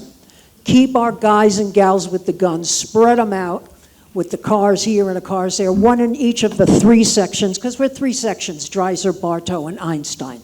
And I think we should have just a plain security group of people, BJ employees that do the stuff like walking our greenways and making sure, put your dog on a leash and the stuff like that. The less glamorous but very needed extra eyes for security. Thank you, Mary. Next, security. We'll hear from Jacqueline. Would you repeat the question, please? How will you address shareholder concerns related to the need to increase public safety officers? I think one of the first thing the Community First team would do, Jacqueline Smith, like I said, we need to find the money. So we have to do a forensic audit on the departments and the budget to find the money. Okay. The next thing is we need to get back to community policing with the officers that we have. When I grew up in Co-op City in Section 5, we had a one-to-one relationship with the security officers. We need to institute a community policing program we don't have. We need that very much. Walking around, getting to know your shareholders helps tremendously. The other thing we need to do once we find the budget to have regular training classes is that CCPD needs to bring back sweeps in the building on schedule in the staircase, every other building, every section, day and night, we have people in the staircase. We can schedule it. We know that's a big task, but they did it for 20 years straight. The last thing, and I did research this, you said facts only. Quite a few people are instituting this. It takes $12,000 to train one CCPD. If you come and you pass and you are accepted as a job in Co-op City, you sign a contract. And we say we're going to give you 3 years of the top training that other counties do less. That's why they are taking our offices. And if you leave before 3 years, you pay back a percentage of that training. The job I work... Jacqueline. Next, we'll hear from Andrea. I know that everybody would love to have garage attendants and lobby attendants, and actually the lobby attendant program we had was not adequate. If you were going to have lobby attendants, then it needed really to be 7 days a week, 24 hours. And you have to bear in mind that lobby attendant was not responsible for sweeping the building. That lobby attendant's position was right in front of the lobby and nothing else. The lobby attendant's responsibility was not to open the door or for anyone they know or anyone else. The garage attendant is also the situation. We can always get that back, but it costs money. And usually what we're doing when we have a fiduciary responsibility is trying to manage the risk. We have the 45th precinct telling us that even when we no longer have garage attendants and lobby attendants, that our crime rate has dropped. So we have to bear that in mind when we're trying to balance our budget and what it is that we're going to pay for as our money comes in and our money needs to go out. So it's not that we're not concerned about security, but we have to balance all of that. Some of that we don't want to be just perception. It has to be actual facts in terms of safety. Thank you. Leah? Hello. Okay, great. One of the things I think in order to increase public safety is to never take that money out of the budget. Never do it. That's really the key. The fact that we have many contracts that are way over budget, millions and millions of dollars over budget, and no one is held accountable. So to me, the way to increase public safety for me, I would be partnering with public safety. I would be partnering with management. We would be looking at ways to minimize the reduction of officers that we have encountered. And again, the reason we don't have the amount of officers, because they're not fully staffed, public safety is supposed to have like 90-something officers to be a full staff, and they're down like 40-something officers. And that's because of a decision that was made in the boardroom. It should never be out of the budget. You need directors that understand the importance of public safety. And the other thing, when we talk about garage attendants, we should look for whatever we need to do, move money from here to there. Again, if we're managing our finances, we would not have been in financial strait where we had to take them out of the garages in the first place. So again, you need people on the board that understand finances, understand budgeting and strategic planning to ensure the safety of this community. Thank you. Thank you, Leah. Next, we'll hear from Kevin. Yes, Kevin of the Impact Team. This is a very interesting question because there's a lot of variables. The more information you have, the better you'll be equipped to really get a handle on this. As an ex-correction officer, there were certain perks that just came along with the title. The problem you're having here, it's a revolving door. Many of them are coming here just to get a gun license, and then after they get their gun license, guess what? NYPD has a better offer. Let's get real. Everybody's looking for a quality of life. We have families to feed and goals and aspirations. If somebody's willing to give me more benefits, I'm leaving. That's how the world works. You want public safety here? Here's my issue. I pay taxes. Why is the mayor telling me we can't get NYPD here because there's hardly any crime? I pay taxes for that. What's the problem? We can't even get one squad car? That's right. That's unacceptable. And again, I'm saying put the pressure on the elected officials. Our hands are tied with this budget. There's only but so much we can do, but we pay taxes. We are entitled to things just because we're citizens of the United States. Thank you, Kevin. Next, we'll hear from Keyshawn. Keyshawn White, Community First. The first thing is that term community. Community is about engaging the people. We throw about and we dandy about the term community policing, but I don't see any community policing. I see police cars, but I don't see the actual police engaging with the people. The Co-op City Police have to get out of their cars and begin to walk inside of the buildings, in the parks, in the neighborhoods, and engage the community.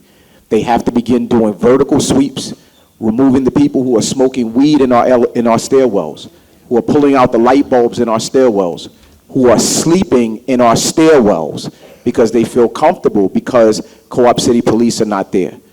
We can make excuses all day long. Every one of us in our private vocations are forced to do more with less. We work on jobs where people are laid off all the time, and we are still expected to deliver the same results with less people.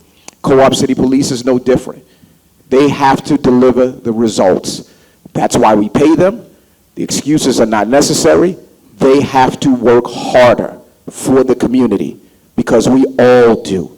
We are all held responsible in that way, and Co-op City Police should not be absolved of that either. They have to work harder. They have to make more with less. Thank you. Next, we'll hear from Sheila.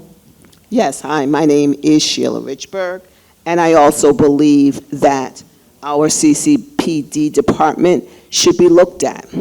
I know that we're down 39 officers, but I believe there may be another way to fill these positions so that we have more bodies. Like I said in the other meeting, we have 39 officers, but do they all have to be police officers? There's different levels of safety officers. You even have safety officers that carry guns. If we hire some of the officers as safety officers with guns, there will be more bodies. There will be more bodies to patrol our buildings, to do the vertical sweeps, to cover some of the duties that our lobby attendants and our garage attendants did. I believe that it's important to have sufficient safety. I was glad to hear that our crime has gone down. We want to maintain that. We want to maintain the safety in our community. I know sometimes when I come home late at night, I miss having the garage attendant because there's no one to watch me go to my building. So it's a sense of safety. We don't know what will happen these days since COVID. We know there has been a lot more mental health issues. And having someone to watch you in case there's a problem is very important. Thank you. Thank you, Sheila. Next, we'll hear from Ezekiel. Thank you. Remember at the beginning when I said that crime is down in Co-op City by 18%? That was after the lobby attendants were eliminated and the garage attendants were eliminated. It would be nice, but that was just cosmetic and making you feel good, but it wasn't an actual verifiable security issue. From what I understand, maybe in the coming budget, they're budgeting for 39 positions. Hopefully that is the case. And 24 recruits are on their way. But keep in mind, if you want garage attendants, if you want lobby attendants, that's more money. That's more in your carrying charge. Just keep that in mind. I think cameras, more cameras, we got cameras, more cameras are more cost effective. More cameras in the lobbies, more cameras in the garages, cameras in the stairwells. And people mentioned verticals need to happen. Verticals are happening. I've gotten in with CCPD. Verticals are happening. Do more verticals need to happen? Of course, yes, more verticals definitely need to happen, and you won't believe the people they're picking up in the staircases when they do vertical sweeps. More foot patrols, of course. Get people out of the cars. Thank you, Ezekiel. Next, we'll hear from Bernie. Yes, clearly, people make opinions based on perceptions, but I'll give you some facts. First of all, the budgeted for 93 officers, $13 million. $13 million. That has not been reduced, all right? On patrols, for April, 3,644 vertical patrols, garages, 880 inspections in the garages. Now we're down to 54 personnel. Divided by 5, that's 5 shifts. That's 11 per shift. 11 per shift. 35 buildings, 8 garages, 3 supermarkets, 380 acres of property. Where do you want them to be? Everywhere? All the time? All at once? Let's agree. You want more? We can go double this budget. We can put $26 million in the budget. And one more thing. You need to increase the pay to hold these guys here. Because as soon as they get their permit, they go out to Nassau where they get $125,000 a year. We can't do that. Would you like us to do that? We can increase the carrying charges. As it is. Thank you, Bernie.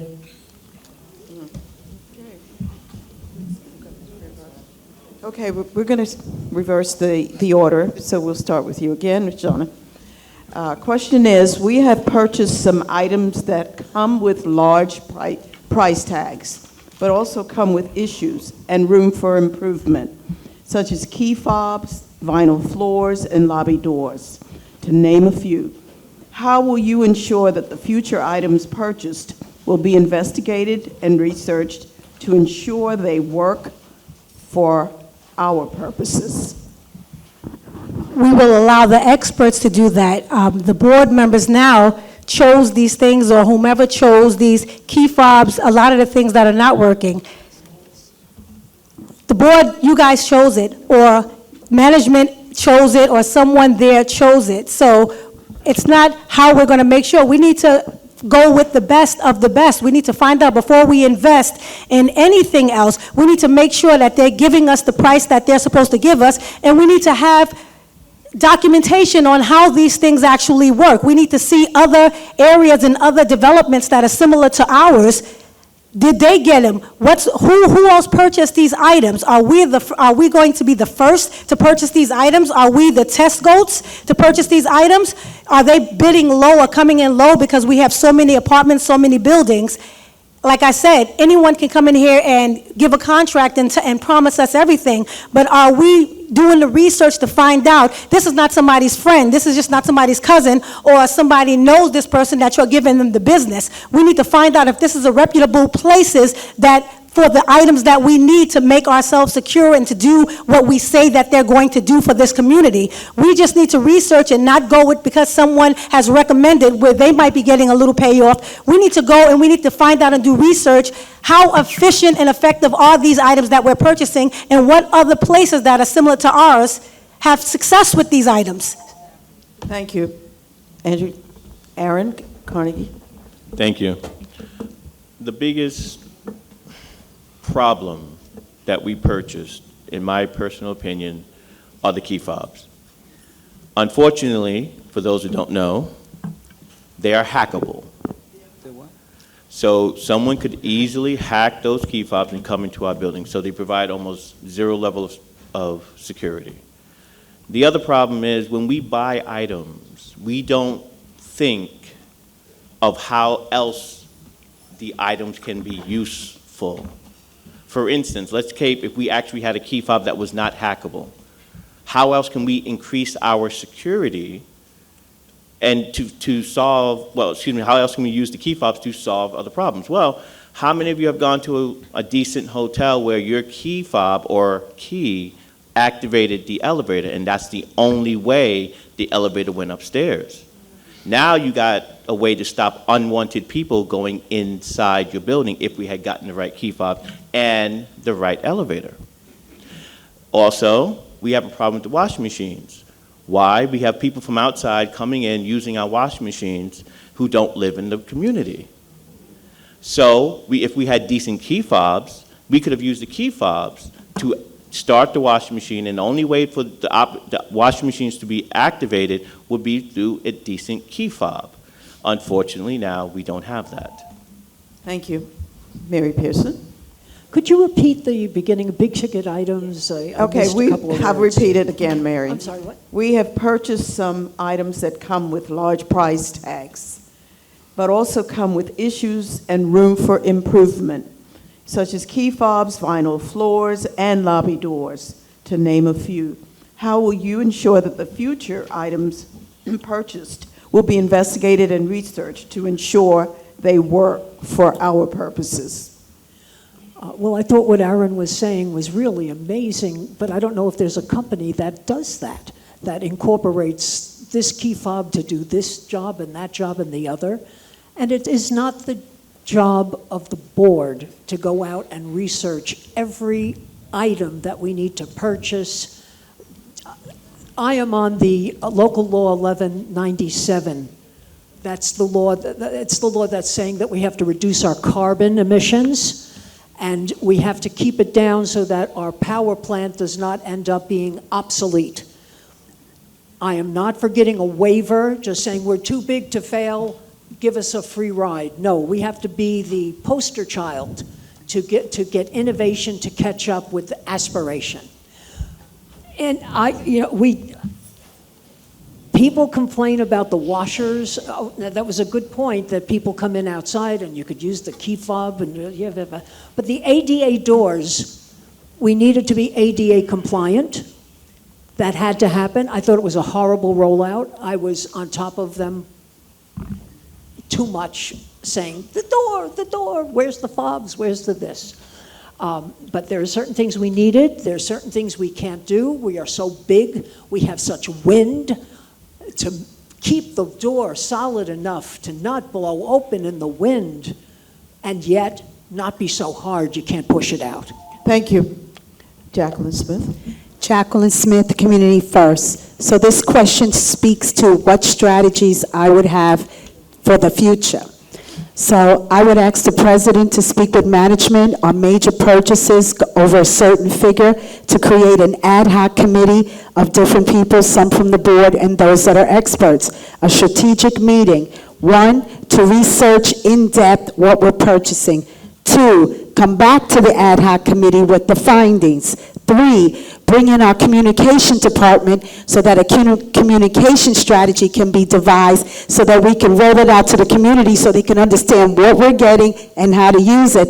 And the final piece that would be developed in this ad hoc committee is to create a 90-day evaluation process of a certain sample of whatever this $1,000,000 or $300,000 item that we bought, and use those findings to see if we can generalize whether or not before the contract rolls out or whatever we have in the contract, that it's a good thing that we buy, so we have an opportunity to go back and do something about the major person item.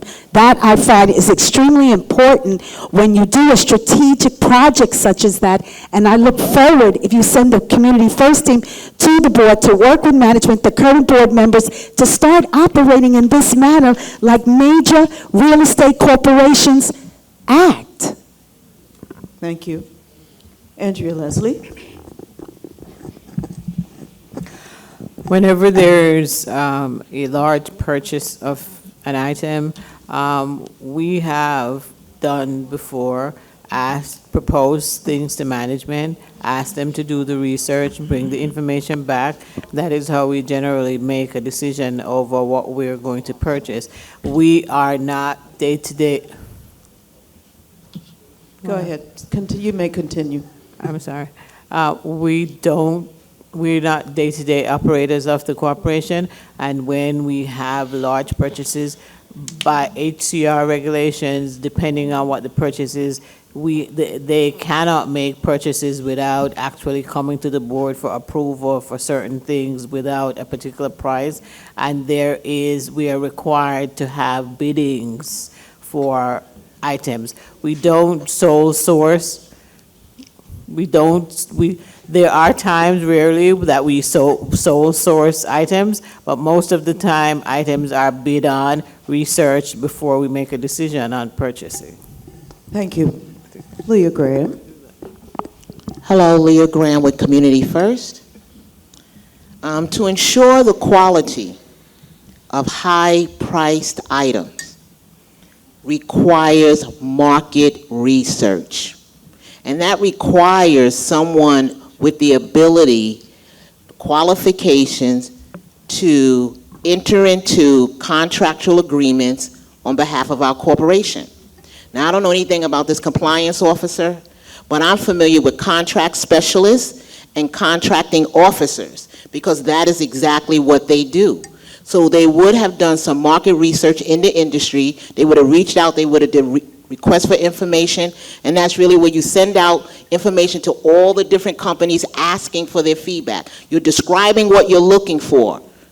We know what we need. We knew what kind of lobby doors we needed. We knew what kind of whatever it is that we might need. If we hire the right people to do the job, we do not have a contract specialist, a contracting officer. We don't have those individuals that have the skill to do the market research to ensure that the items that we are buying are appropriate. If we had those people, not only would they do the market research, they would negotiate pricing, they would write the contracts, they would have our clauses in the contract to protect this corporation. So that's how I think it would be handled. Thank you. Thank you. Kevin Fogey, you're next. Kevin Fogey, the Impact Team. I just have to concur with just about everything I've heard thus far. In corporations, they have what they call R&D, a research and development team. We need something very similar to that. What you need are experts that will do the work for us. We're not required to know everything that there is to know. That's not our function. But we should have access to resources where we can reach out to people that do. I marveled when they put the vinyl floors down in my apartment. You would think that they would level the floor before they put it down. I marveled at that. And the interesting thing was, I went and did a comparison of that particular vinyl floor. It comes in 3 levels. I saw it at the store.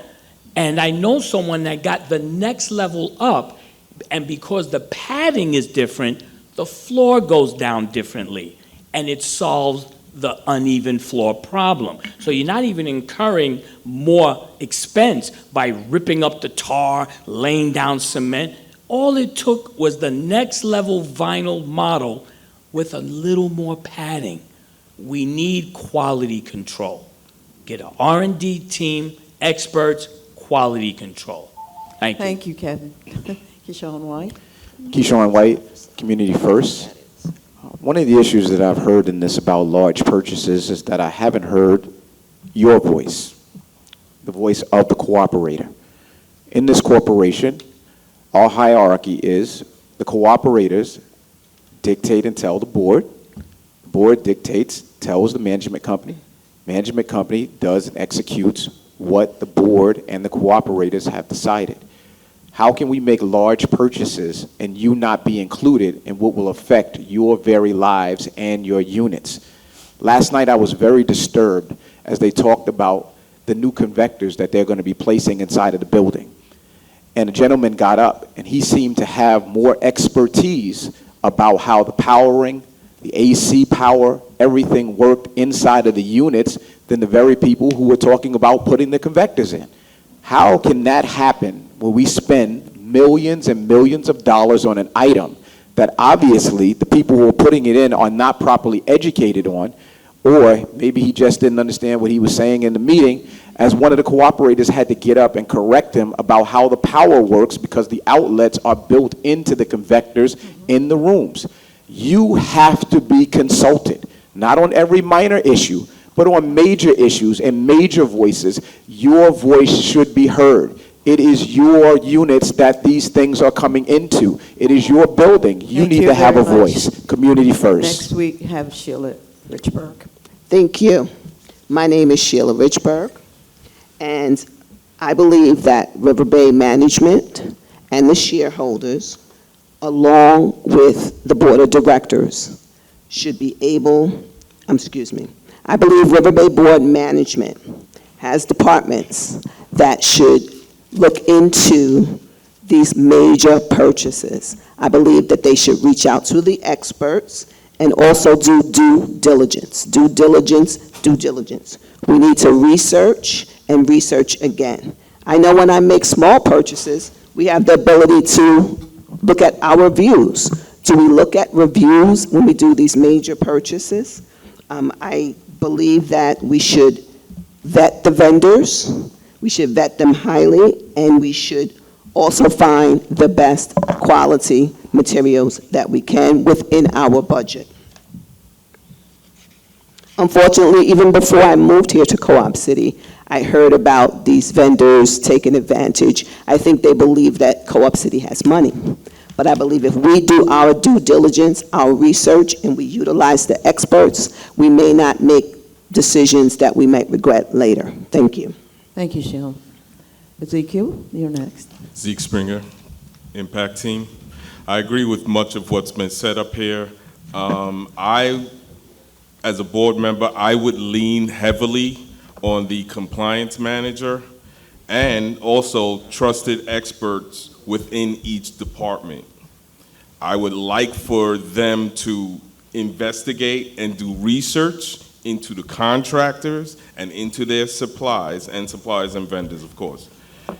The suppliers need to bring their product in and basically perform for us, see if these products are of high quality, they're the right products that we need, and that they perform under our day-to-day needs as a building, a floor, elevators, that sort of thing.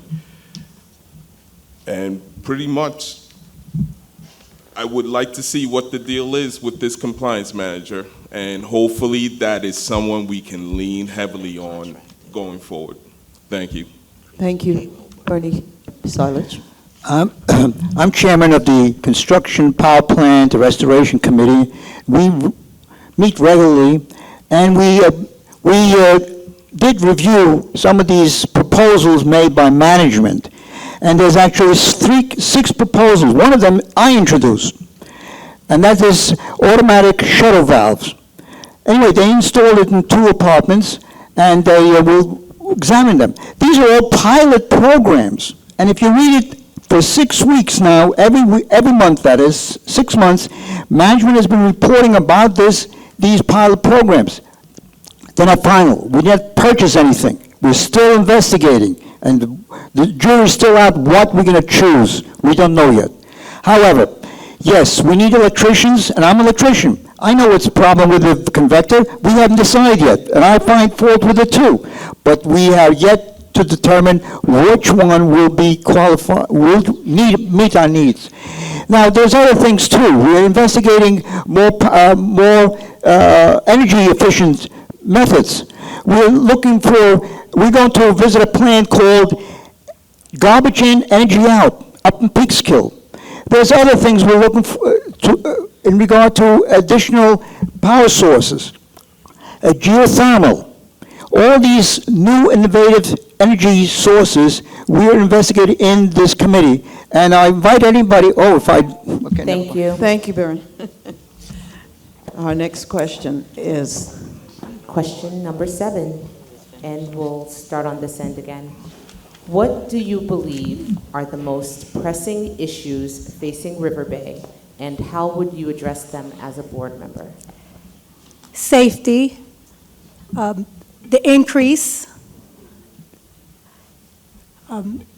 community engagement are big issues, and we just have to work together as a team. And when it comes to the finances, we just really need, as we've said several times here tonight, we really need to look at the budgets, we need to look at our finances, we need to find out what we can cut and what we can bring in. How can we bring in some additional revenue so the big expenses are not taken up by the shareholders' cost? We seem to get the brunt of everything that's happening in Co-op City. It trickles down to the shareholders every time. So we really need to just take a look at that, and before we pass down this additional cost to the shareholders in a form of an increase, we need to look at different ways that we can cut expenses. I told you guys about safety. Safety is a big issue. Safety is an issue for our senior citizens. It's an issue for our children. It's an issue for everyone in the community. So I really believe, I'm hearing a lot about CCPD and what they do and what they shouldn't do, what they should do in terms of the garage attendants and what they shouldn't do. It's a matter of a visual safety. Just seeing somebody there and coming home and seeing somebody greet you at the door or just there makes you feel more comfortable, and maybe a deterrent from someone following you to see someone in the building or following you from your garage. Thank you. Next, we will hear from Aaron. Thank you very much. The 3 biggest issues for Co-op City right now is safety. We need to find alternative sources of income. And I'm going to say that the special thing is the dog issue. Right now, that dog issue is mainly because of the rules that we face where we say we are it's actually no pet policy, believe it or not. So we are a no dog policy. That's not really a policy. What we actually need to do is flip the script. You need to actually say, okay, we are a dog policy. Now we set the rules. No dog over 20 pounds, no Rottweilers, no pit bulls, no this, no that. Now we're able to set the rules. Now we can't get sued for someone who, by someone who is handicapped, because guess what? Everyone can have a dog. You can't sue us if it's saying that we're pointing you out when we're not. Also, you can use it to generate income, because every dog should have a collar, a Riverbay tag, if you will. They don't do that now. You can charge for that tag. You can charge $300 for that tag. That's a way of generating income that doesn't come from your pocket, but also it may deter people from actually getting the dog. Thank you, Aaron. Next, we'll hear from Mary. Okay, the big issues. Of course, money is always a big issue, and I'm not even going to go there. For me, Section 5's biggest issues are the MTA's Metro North Station plan to have everyone who needs to take the train having to travel through Section 5 to get the train, steadfastly saying we can't have a south of the tracks access or parking lot because it's marshland back there. After a year and a half of screaming it is not marshland, the MTA spokesman said, yes, it's not. I understand it was moved. It's not marshland. And you can have your access and you can have your parking lot, but we're not paying for it because our $1.6 billion check is not big enough to pay for that extra access. That's one. The next thing, the Killer Curve exit just opened a couple of days ago. Doesn't look too scary to me so far. Come Christmas, it's going to be a nightmare. What we need is to put back on the table the sister ramp that takes people out of our community down Hutch South. Big priority for me. Another priority is bad bus service for Section 5 and Section 3. We never replaced the 29. That has to be looked into. Thank you, Mary.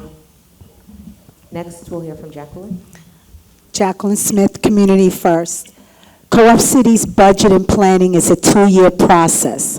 For 24-25, 25-26, your most 3 pressing issues are going to be budget, safety, and I'm going to say community relations, okay? You can have whatever you want in your budget. I was speaking to my team, I was walking around the community, and that's what I said to them. We have tough choices ahead. So if you continually say you want something like Keyshawn say, we have to hear you. But then we're going to come back to you in that budget, and we're going to say, in order to get this, you got to give up that. All right? The most pressing thing is you need a board member to tell you the truth. We must get a cash reserve. We have no money on hand. You don't even do your budget like that. In 24-25, we got to figure out a way to get $30 million to $40 million in cash reserves. Co-op City is Murphy's Law. What will happen will happen.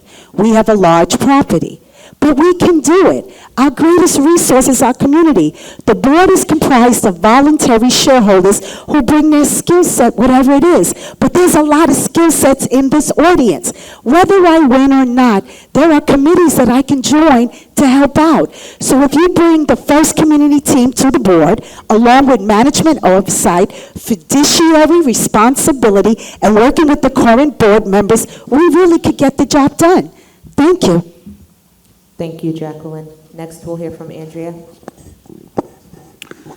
I think number one is our aging infrastructure. Everyone is used to having light, air conditioning, water, and don't pay attention to the aging infrastructure. Co-op City is over 50 years old, and we have a lot of infrastructure that needs repair, maintenance, and that, I think, is the number one thing. You know, everybody, because you have lights and not realizing that the basements are flooding, there are pump rooms that need replacing, those things have to be addressed, or we will not have a sound community. We have to pay attention to that. That is, I think, the number one thing. I believe that community engagement is something that we need to be addressing, but it's not a financial, it doesn't necessarily have to be a major financial issue for us to deal with. Working with management in terms of addressing that aging infrastructure, I think is the number one thing that we need to be addressing, and then we can prioritize from there on.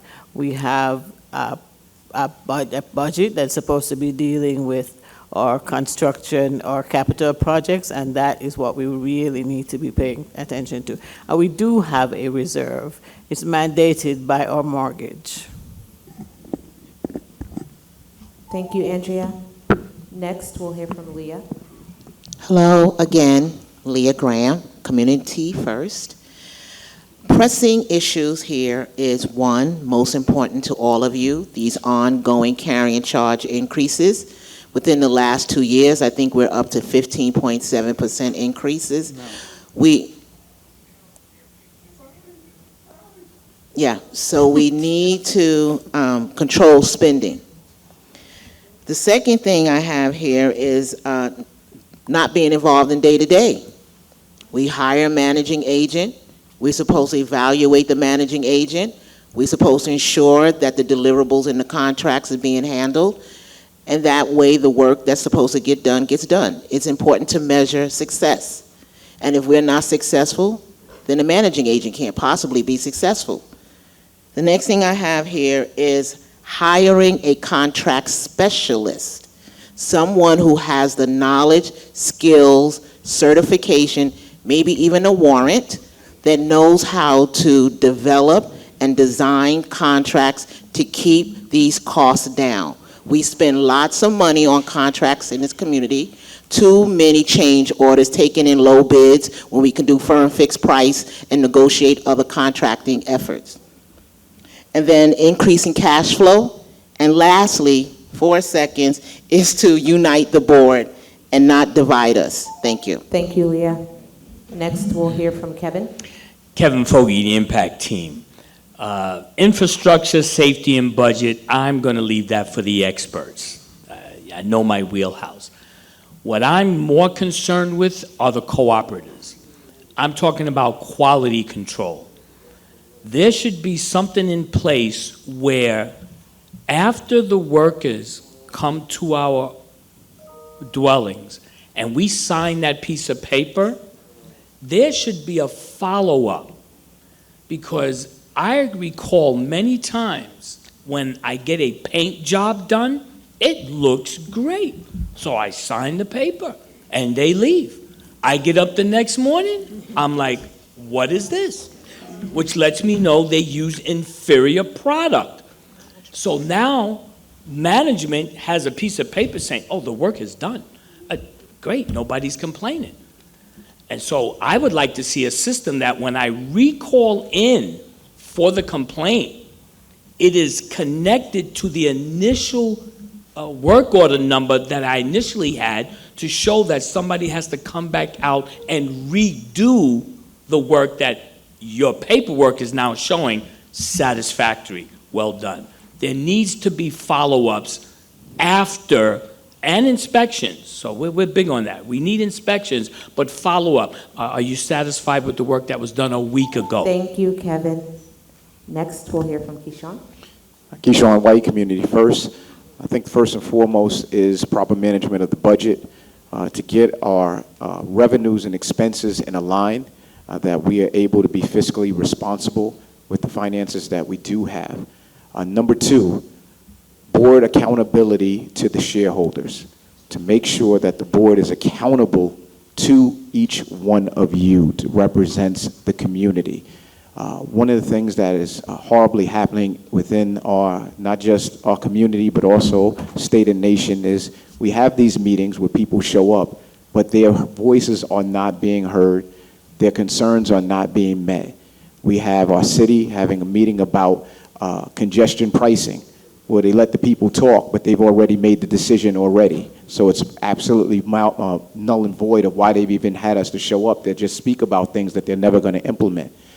Also, we need to make sure that the service-facing entities of Co-op City are responsive and respectful to the cooperators. There are too many instances of us calling on to the numbers and the hotlines to get services done, where we're being disrespected, where we're going down to the offices like parking and others, and we're not properly being respected as shareholders. We're being ignored, we're being passed around, and we need to make sure that we have quality control with those who are serving our community. Vote for Community First. Thank you. Next, we'll hear from Sheila. Yes, hi, Sheila Richburg from the Impact Team. I believe the most pressing issue are the leaking convectors. I believe we have to get a hold on top of the leaking convectors. These convectors have been leaking since they were placed. So it's a bleed to the community. Our resources are spent mostly during the summer months on trying to put a Band-Aid on this issue. I know during the summer month when you call for maintenance, everything is backed up because resources, manpower, it's spent on trying to manage the leaking convectors. I also believe that you'd be able to budget if you're not spending such a large part of your budget on managing and paying for related issues to the leaking convectors. And that's it for me. Thank you. Thank you, Sheila. Next, we'll hear from Ezekiel. Zeke Springer, Impact Team. Two of the biggest concerns of mine, and I'm going to think out of the box a little bit because, of course, convectors, that goes without saying. Safety, another one that goes without saying. But I'm going to talk about the water bill. The water bill is killing us. It doubled to deal with the water bill. And the city's commission is basically created by the mayor. We need the mayor to talk to that commissioner who handles water for New York City and somehow give us a break, give us some tax credits, give us something to alleviate the doubled water bill. Also, insurance, our liability insurance, I think that tripled. And that's because the insurance companies, as was stated earlier, they can just do what they want because of all the disasters that have happened in the country, wildfires in California, but an insurance company in New York City gouges us because of that. And that's what's draining our cash reserves, trying to deal with these double and triple increases from water and sewage and the insurance. And lastly, just impress upon the 45th precinct to do more patrols here, working with CCPD, get more than one patrol car here. Thank you. Thank you. Finally?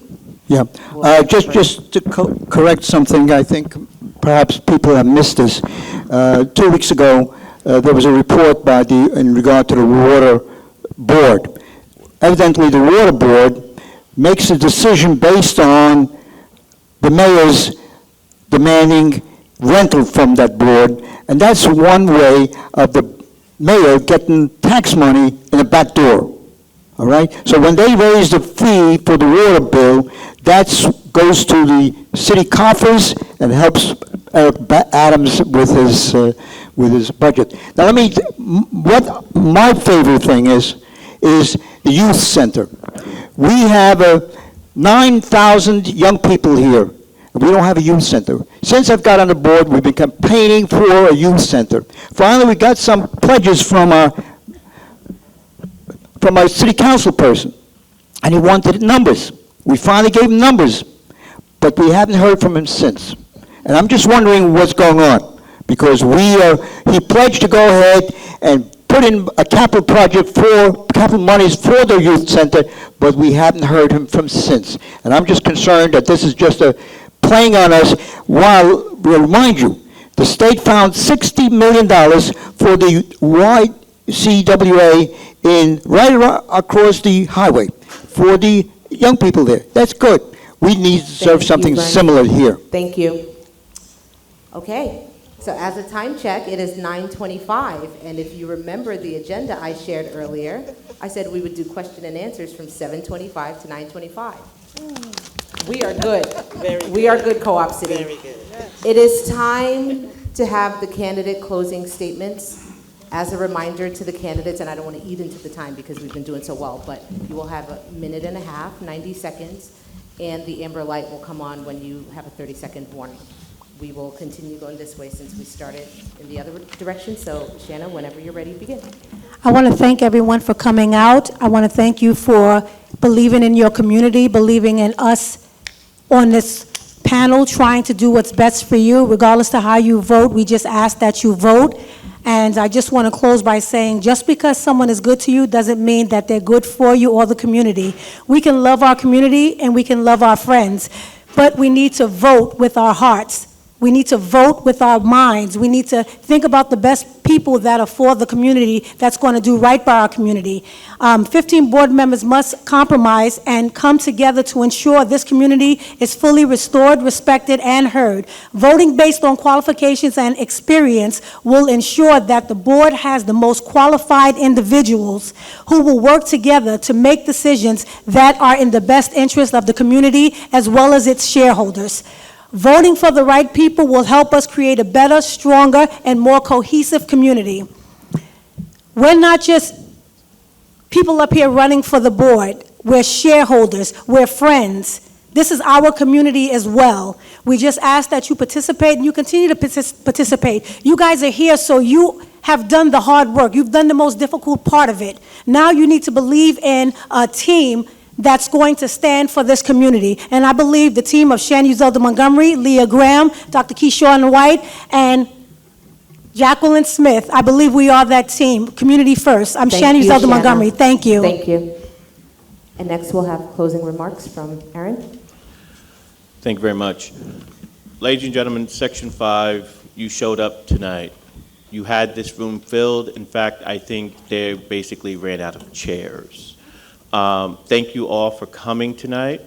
I would like to try to clear up a couple of things. One, in terms of the youth center, we didn't have money about a month ago. It's going to take $20 million to address the HVAC system in the bingo hall. We didn't have the money. I'm going to be honest with you. We got the $50 million. I don't think we should touch it for the youth center because we have local law 11 coming up for Section 5 literally next year. And I want to make sure we have money to fix the facades, both in the buildings and in the townhouses. So I don't want to start spending the money on things when we know we have things that we need to spend the money on. I'm not with the team, I'm independent, so I won't have all these lovely names to say. So please vote for Aaron Carnegie. Thank you for coming. Thank you. Thank you, Aaron. Next, we'll hear from Mary. I'm Mary Pearson. I know a lot of you. A lot of you know me. I've been here 30 years, and I have been a little crusader rabbit for Section 5. Two things. Okay, first, a public service announcement. I pressured, and we're getting that MetroCard refill bus. Whoever takes buses, you want to refill your card. They only were stopping at Bartow for about a year, and I complained because that's my specialty.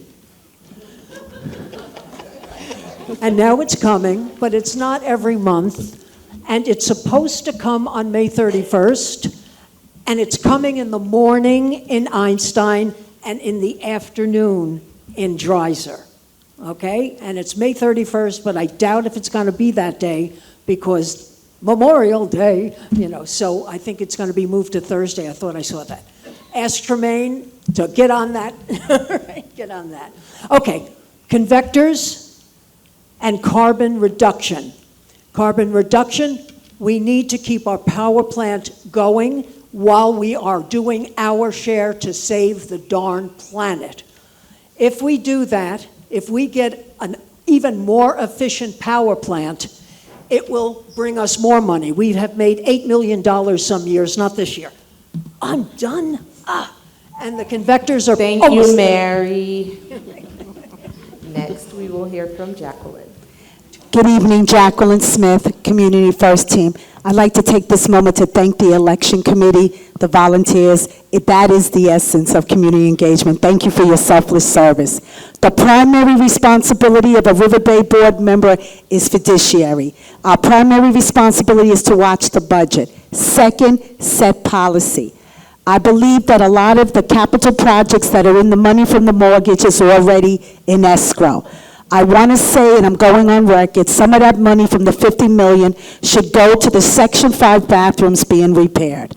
It was taken out of the budget for the last 2 years, and the Section 5 is paying the same amount of money for renting rooms, and you deserve a new bathroom. Second, I heard from the Section 5 cooperatives, like Keyshawn, we should listen, would like a stage in your greenway like they have in Section 1, maybe even with a portico. Let me say this. It's time for a different approach. I'm not here to talk bad about anybody. All I'm saying, it's time for a different approach. It's your time. It's my time. Brave wins. Brave wins. There are some integrity things that are going to need to take place. Brave wins. Give us a chance. Take a risk. The community team. Thank you. Thank you. Next, we'll hear from Andrea. I'm Andrea Leslie, and I'm running with Bernie Salage, Sheila Richburg, Kevin Fogarty, Ezekiel Springer Jr., Mary Pearson.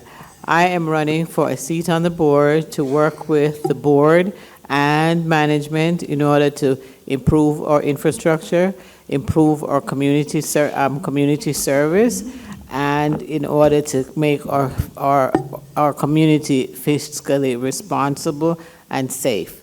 I'm asking you again for your vote for Bertie Silage, Sheila Richburg, Kevin Fogarty, Ezekiel Springer, Mary Pearson, and myself, Andrea Leslie. Have a good night. Thank you for coming out. Thank you, Andrea. Next, we'll hear from Leah Grant. Hello. Thank you, everyone, for coming out tonight. I want to ask that you could please vote for Community First. That's Leah, Shayna, Jacqueline, as well as Dr. Keyshawn White. We have the skills, the business skills, to offer the solutions that's needed for this community. I have lived in Co-op City for 24 years. I am an active, very active building president for Building 23. I have over 20 plus years experience in contract acquisition, project management, management in general, and I'm a program analyst. My Community First team and I have the leadership and listening skills to collaborate with other directors and add value in the boardroom. We want to address the concerns. We do hear you. We walk around, you guys engage us all the time, and we greatly appreciate that feedback. But it's really important to know, with these carrying charge increases, that's not going to change unless you change what's happening around you. It's time for change. It's time for a change in that boardroom. Help us help you so that we can help the other directors in that boardroom give you what you need. Community First. Thank you. Thank you, Leah. Next, we'll hear from Kevin. Kevin Fogarty, Impact Team. You know, first of all, thank you for coming out and really being concerned. It may appear, if it has been, that all of us up here may have slightly different views, but rest assured, there's enough within all of us here that whoever makes the team, the board, it will be a unified front. It will not be divisive because all of our team members didn't make the board. So I want you to be comfortable with that because we're all adults and we need to know it's not anything against anyone. Whoever's on the team, let's act like a team. What I would like to say is when this is all over, my colleague here actually said it very well, your voice needs to be heard. You still have a voice. You must be active in this with us. We're not going to have all the answers, but we will get help from where we need the help. So please, vote for the Impact Team and all that, whoever makes the board, know that we're here for you. So make your voice known. Please read the Co-op City Times. You're going to get a lot of information with that.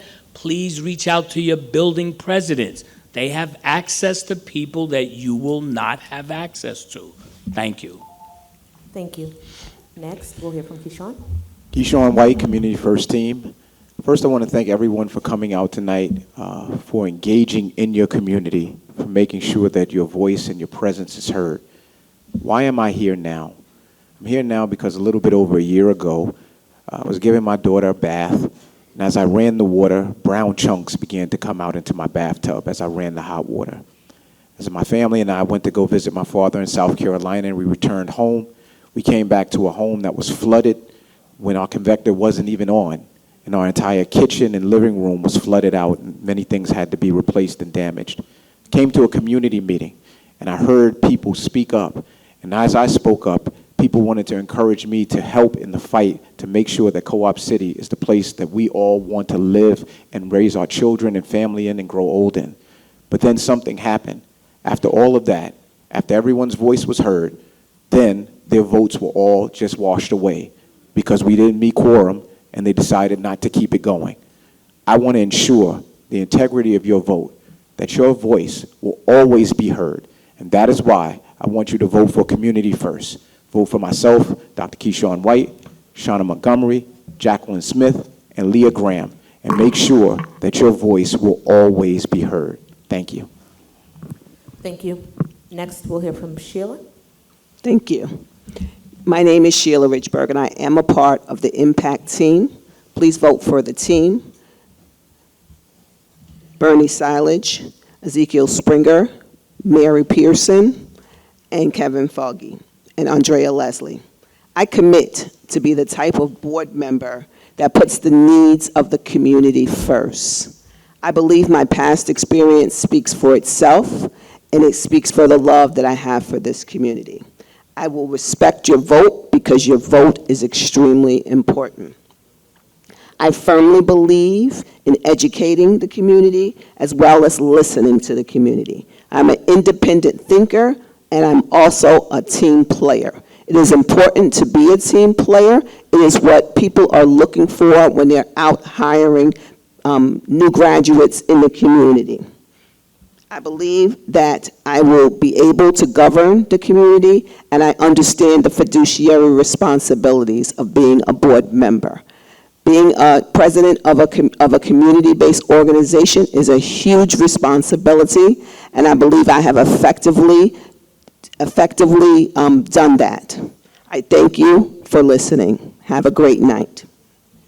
Thank you. Next, we'll hear from Ezekiel.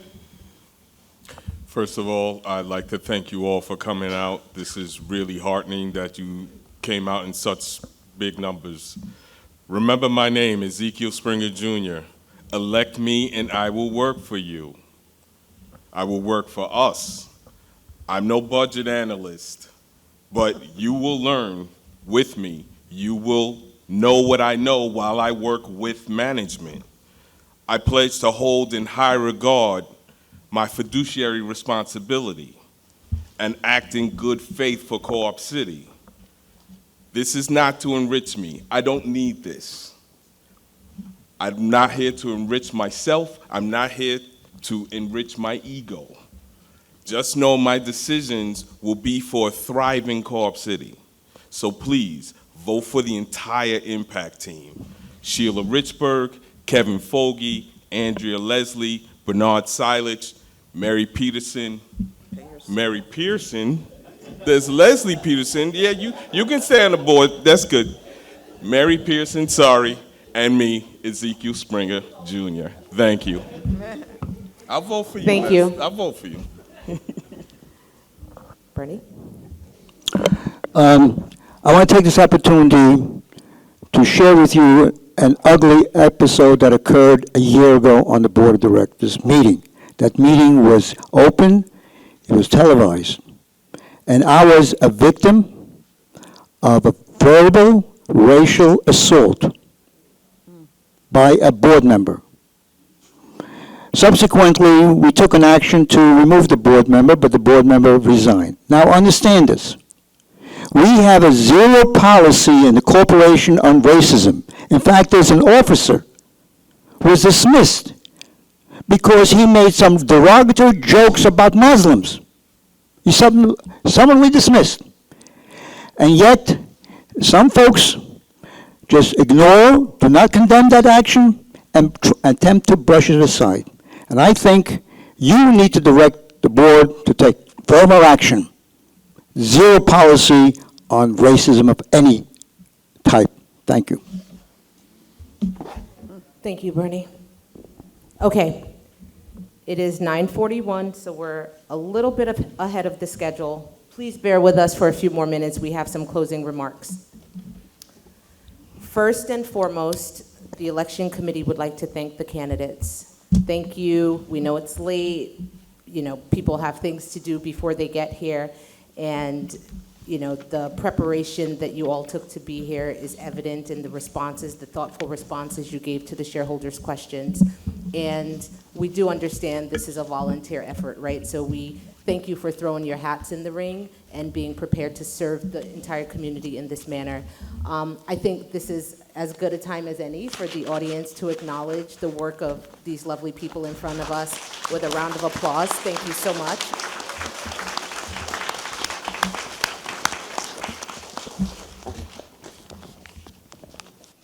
I think you all are doing a wonderful job of setting the tone for the election. A lot of what I hear and what the committee hears and feels is that Co-op City just wants to move forward and be unified, and thank you all for taking the charge to help us get there. I do have some closing remarks from the committee. So the last time we met at a forum, this was not true, but the 2024 Riverbay Board election season is now in progress. The voting period began on Monday morning and runs through Friday, June 14th. You should have received a green envelope in the mail. The envelope contains your ballot. There are pictures of the envelope in the Co-op City Times. It's the same envelope we had last year. Can't miss it. Big green envelope in the mail. Look for it. As some of the candidates mentioned, there's also a referendum on the ballot. You can vote for candidates and the referendum, or if you feel really strongly, you can vote for the purposes of a quorum only. But if you select vote for the purposes of a quorum only, you cannot then vote for the referendum and candidates as well. So I want people to be clear about that so that you don't end up somehow invalidating your ballot. This is a reminder to all shareholders to read the Co-op City Times. I know it's a point of contention, but the Co-op City Times is the official newspaper of Co-op City, and that is really the easiest way for the election committee to publish all election-related announcements. We, are trying other things. We did the robocalls, we've put flyers up, we're doing the crawler, but please read the Co-op City Times for all election-related announcements. This is the second of a 3-forum series where shareholders can meet the candidates. The next forum will be held a week from today on Wednesday, May 29th at 7 p.m. in the Bartow Community Center, room 31. So similar to tonight, but over in Bartow. Today's forum, of course, was in person. It will be rebroadcast on the crawler at a later date. This election season, we're excited to infuse community spirit and creativity in the process. We've heard your voices. We know people want to know there's an election happening and see the spirit floating around. And so because of that, we've invited building and townhouse associations to participate in a lobby decorating contest. There's a theme. It's in the Co-op City Times. The theme is red, white, and blue, and you can see, we've done our best to decorate all of the forums to look like Election Central.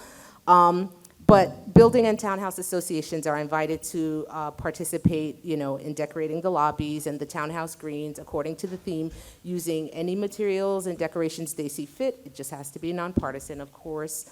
And then shareholders will have an opportunity to vote for their favorite building, and there will be prizes awarded. So with that said, I'd like to once again extend a huge thanks to the candidates, a huge thanks to the election committee, but an extra huge thanks to the shareholders, one, for being so respectful of the candidates and just really being supportive. And for your thoughtful questions. We received over 40 questions between Saturday and yesterday at 9 p.m. We received some after 9 p.m., but those will go for Forum 3. I'll remind everyone in this room that there are currently 4 ways to submit questions for Forum number 3, which will be our last forum. You can email the election committee, and the email address is in the Co-op City Times. I'm forcing people to go there. There's also a paper form in the Co-op City Times that you can cut out and take to your CSO office, because I know everyone doesn't do email, and that's perfectly fine. If you're here today and you want to just get it over with and submit a question, there is a blue box, and I don't want to turn so you won't hear my voice, but there's a blue box. Someone will point to it. Yeah, blue box by the back door by the exit, and you can submit a question on paper using the information that's required that the box will indicate. And then the fourth way is that the committee put together a Microsoft form. And so there's a QR code in the paper, there's a URL in the paper, you can scan the QR code if you're so inclined, and you can fill the form out online. So you have 4 ways to get your questions over. There will be no live questions at forum number 3, and that's really just to kind of control, right? You don't want duplicates, you don't want questions that are not really relevant to candidates running, because sometimes people do ask questions that are really meant for a sitting board, not for a candidate. But with that said, thank you so much for making this such a wonderful election season. I know it's not over, but I just feel it in my bones that this is going to be one for the record books in a very good way. Question. Hello. I just wanted to thank the election committee for doing a great job with these forums and for showing the candidates on the monitors in the lobby. That was great. That was a great surprise. So thank you so much.